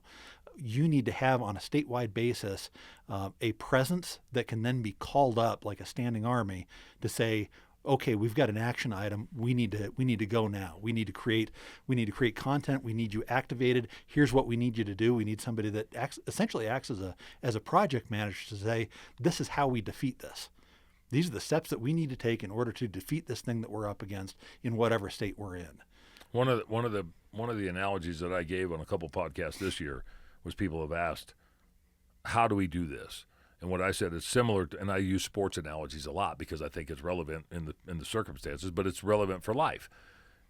If you're going to do what we did, you need an offense, a defense, a special teams, and you need coaches and you need managers to be able to help formulate this. It has to be boots on the ground. Everything else is additive, whether it's Howl for Wildlife, whether it's Sportsmen's Alliance, whether it's a Congressional Sportsmen's Foundation. Those are additive because they're out of state, but they're trying to support and help the in-state process.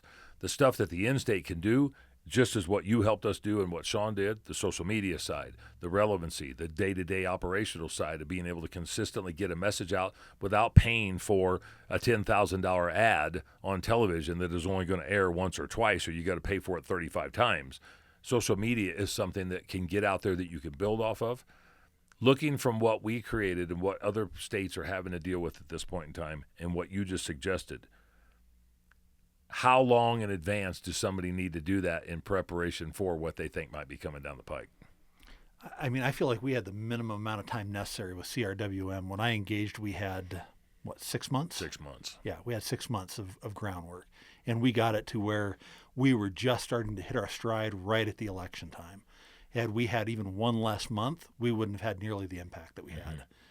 So it took a minimum of 6 months to get up to speed, and that was with an urgent issue that had, folks like Cam Haynes, reaching out to help us get that message out further. It wasn't certainly not Good Bull Outdoors with like 1 million followers that was getting the message out there, but I mean a Cam Haynes with the number of views that he has, not just within the hunting community but also in the running community. That kind of influence. The public lands thing. I mean, Joe Rogan had Cal from Meat Eater on there, and they just had a conversation about it.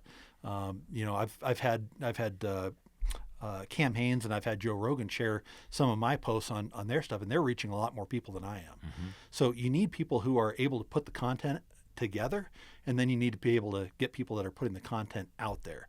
And you have to have a long runway because it takes time to build up to the point where you're relevant enough for them to actually get it out there. And it's exposure and saturation. It is. I mean, it's preemptive strikes. That's why and I joke about this, that's why there's so many mattress commercials on Sunday morning, is because they're trying to get people to pay attention that, hey, now would be a good time to go buy a mattress because it's Sunday and you're trying to do something with the kids and you're trying to get them out of the house. But everybody, for the most part, already has a mattress, but they're looking to upgrade. They're looking to make it better. They're looking to make it more comfortable, have more longevity. I think that this campaign type mentality is something to where you might have a mattress, but you need to make it better. Yeah. Coming into an election, one of the things that I always say is that people are like a sofa cushion. The last person who sits on them leaves an impression. Like Sheldon on the Big Bang Theory. So the more opportunities that you have to leave an impression, the better impression you're going to make. The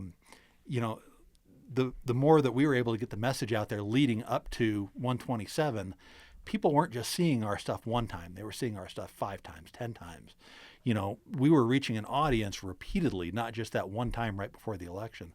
So when they would see something from Cats Aren't Trophies that were, was clearly falsehoods that they were putting out there, propaganda, they were able to compare that against what they'd seen repeatedly from us.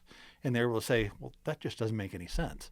These guys, obviously CPW is the group that we have charged with science-based wildlife management. Why do these people want to get rid of that? That doesn't make any sense. So we were able to not just give a message, but give a message that resonated well. And that's really where Sean's creativity in creating those messages helped tremendously. And not just that, but also you reaching out to the individuals that you reached out to. I know we talked about that a lot of times. We needed a wide range of individuals so that people could be in those videos that others would resonate with. That soccer mom in Littleton that has no idea what the heck mountain lions are doing out there in the first place. She could see somebody that looked like her, that talked like her, that she could empathize with, that she could then hear the message from. It's pretty complex, isn't it? It is very complex. I mean, you think about, people say, oh, I don't have time to do social media. Well, what I found is, in today's environment, it's almost imperative, if you're going to carry a message, you want people to be engaged, you want to be educated, whether they watch the news or they get their news off of Facebook or Instagram or Twitter or whatever the hell it is. There's a component there that is at our fingertips for a constant, reoccurring message without a grip and grin component to where you're just posting something that I killed over the weekend.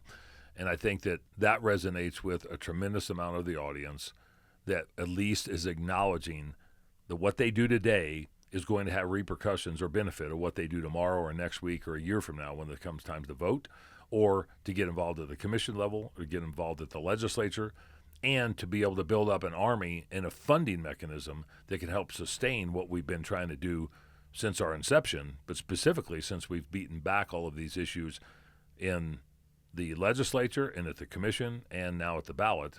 So we become the biggest target on the landscape, and we got to figure out how to continually prop up and elevate our position and our platform. Yeah. So we've done a great job at creating the foundation that we can now build on the next time we have to fight. But between then and now, we need to keep messaging. We need to keep putting out content that resonates with people. Because the longer it's going to sit out there, the more that we can reference back to it. Like, this isn't something that we're just talking about, to try to win this election. This is something that we're trying to talk about to save hunting for future generations.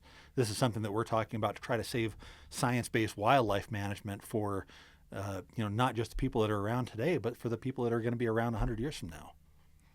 Loren, I appreciate the time. We'd love to have you back on if you're willing to, in the middle of all your filming and picture taking and everything else. Maybe it'd be cool to have a podcast and book a day with you and go out and actually do it in the field, like what we've done with some of our other guests. It'd be fun to be interrupted by a bull elk bugling and coming right through our podcast. Yeah, that's something we might be able to turn around and figure out how to put Sean and I in the deal, and maybe Luke Weedle or somebody, and just go out, the three of us, and do some interviews and do some footage. And if you're willing to do something like that, I think that'd be a cool twist to some of the other podcasts that we're doing. Yeah, I think that'd be a lot of fun. And so give us the final stuff on how to contact you, websites, phone numbers, whatever you want to do, and or give them somebody else's phone number if you don't want them to contact you. So. Well, with social media, you can find us on Good Bull Outdoors and Good Bull Guided on Instagram, Facebook, YouTube, TikTok. We've got 6 figures or more followers on every one of those platforms. If you're looking for social media management, we do manage a few brands in the outdoor space. So you can get information on that at goodbulloutdoors.com, and the email address is on there, Loren at goodbulloutdoors.com. If you're looking for wildlife photography tours up in Rocky Mountain National Park, if you want to see big elk, mule deer, et cetera, you can go to goodbullguided.com. You got a whole plethora of things to be able to get in touch with you. Yeah, we're a little bit out there. If anybody's trying to find Loren and his wife, check out that personal information. And we share stuff back and forth on our social media as well. We're not near as big as what you have, but you've been instrumental in carrying that message and making sure that we still have exposure and saturation. And while we're in a different platform, it's all in the same universe, and they connect intimately. And we just make sure that we're partners with all the people that supported us, and we appreciate all the things that you've done to help, because you were an instrumental part of continuing to help save the hunt here in Colorado. I was one cog in a large machine, and frankly, you were the one that started the engine on that machine and got it going. So I appreciate everything that you did to create what eventually became CRWM. It's not something that I take lightly, because I've seen what's happened in other states that have continued to lose battle after battle. And for the fact that you created something that allowed not only myself but others to engage in, to effectively fight against it, that says a lot about what you've done and what you put your time into, and I appreciate it. Thank you very much. Appreciate the time. Look forward to working with you. And like I say, maybe we can try to do something here this fall if you've got time to squeeze us in, if we can get on the books ahead of time. So yeah, we'll have a little fun until we have to fight. Okay, cool. That'll be great. Thanks for watching us on Through the Gates to Save the Hunt, and follow us, subscribe, like on any of the social media platforms, Instagram or Facebook. But we've got a good lineup coming the next couple weeks, and we look forward to continuing these conversations on how to save the hunt here in Colorado. Thanks, Loren. Thank you. Thanks for joining us for this episode of Through the Gates. For more content like this, make sure that you like, follow, and subscribe on all of our channels.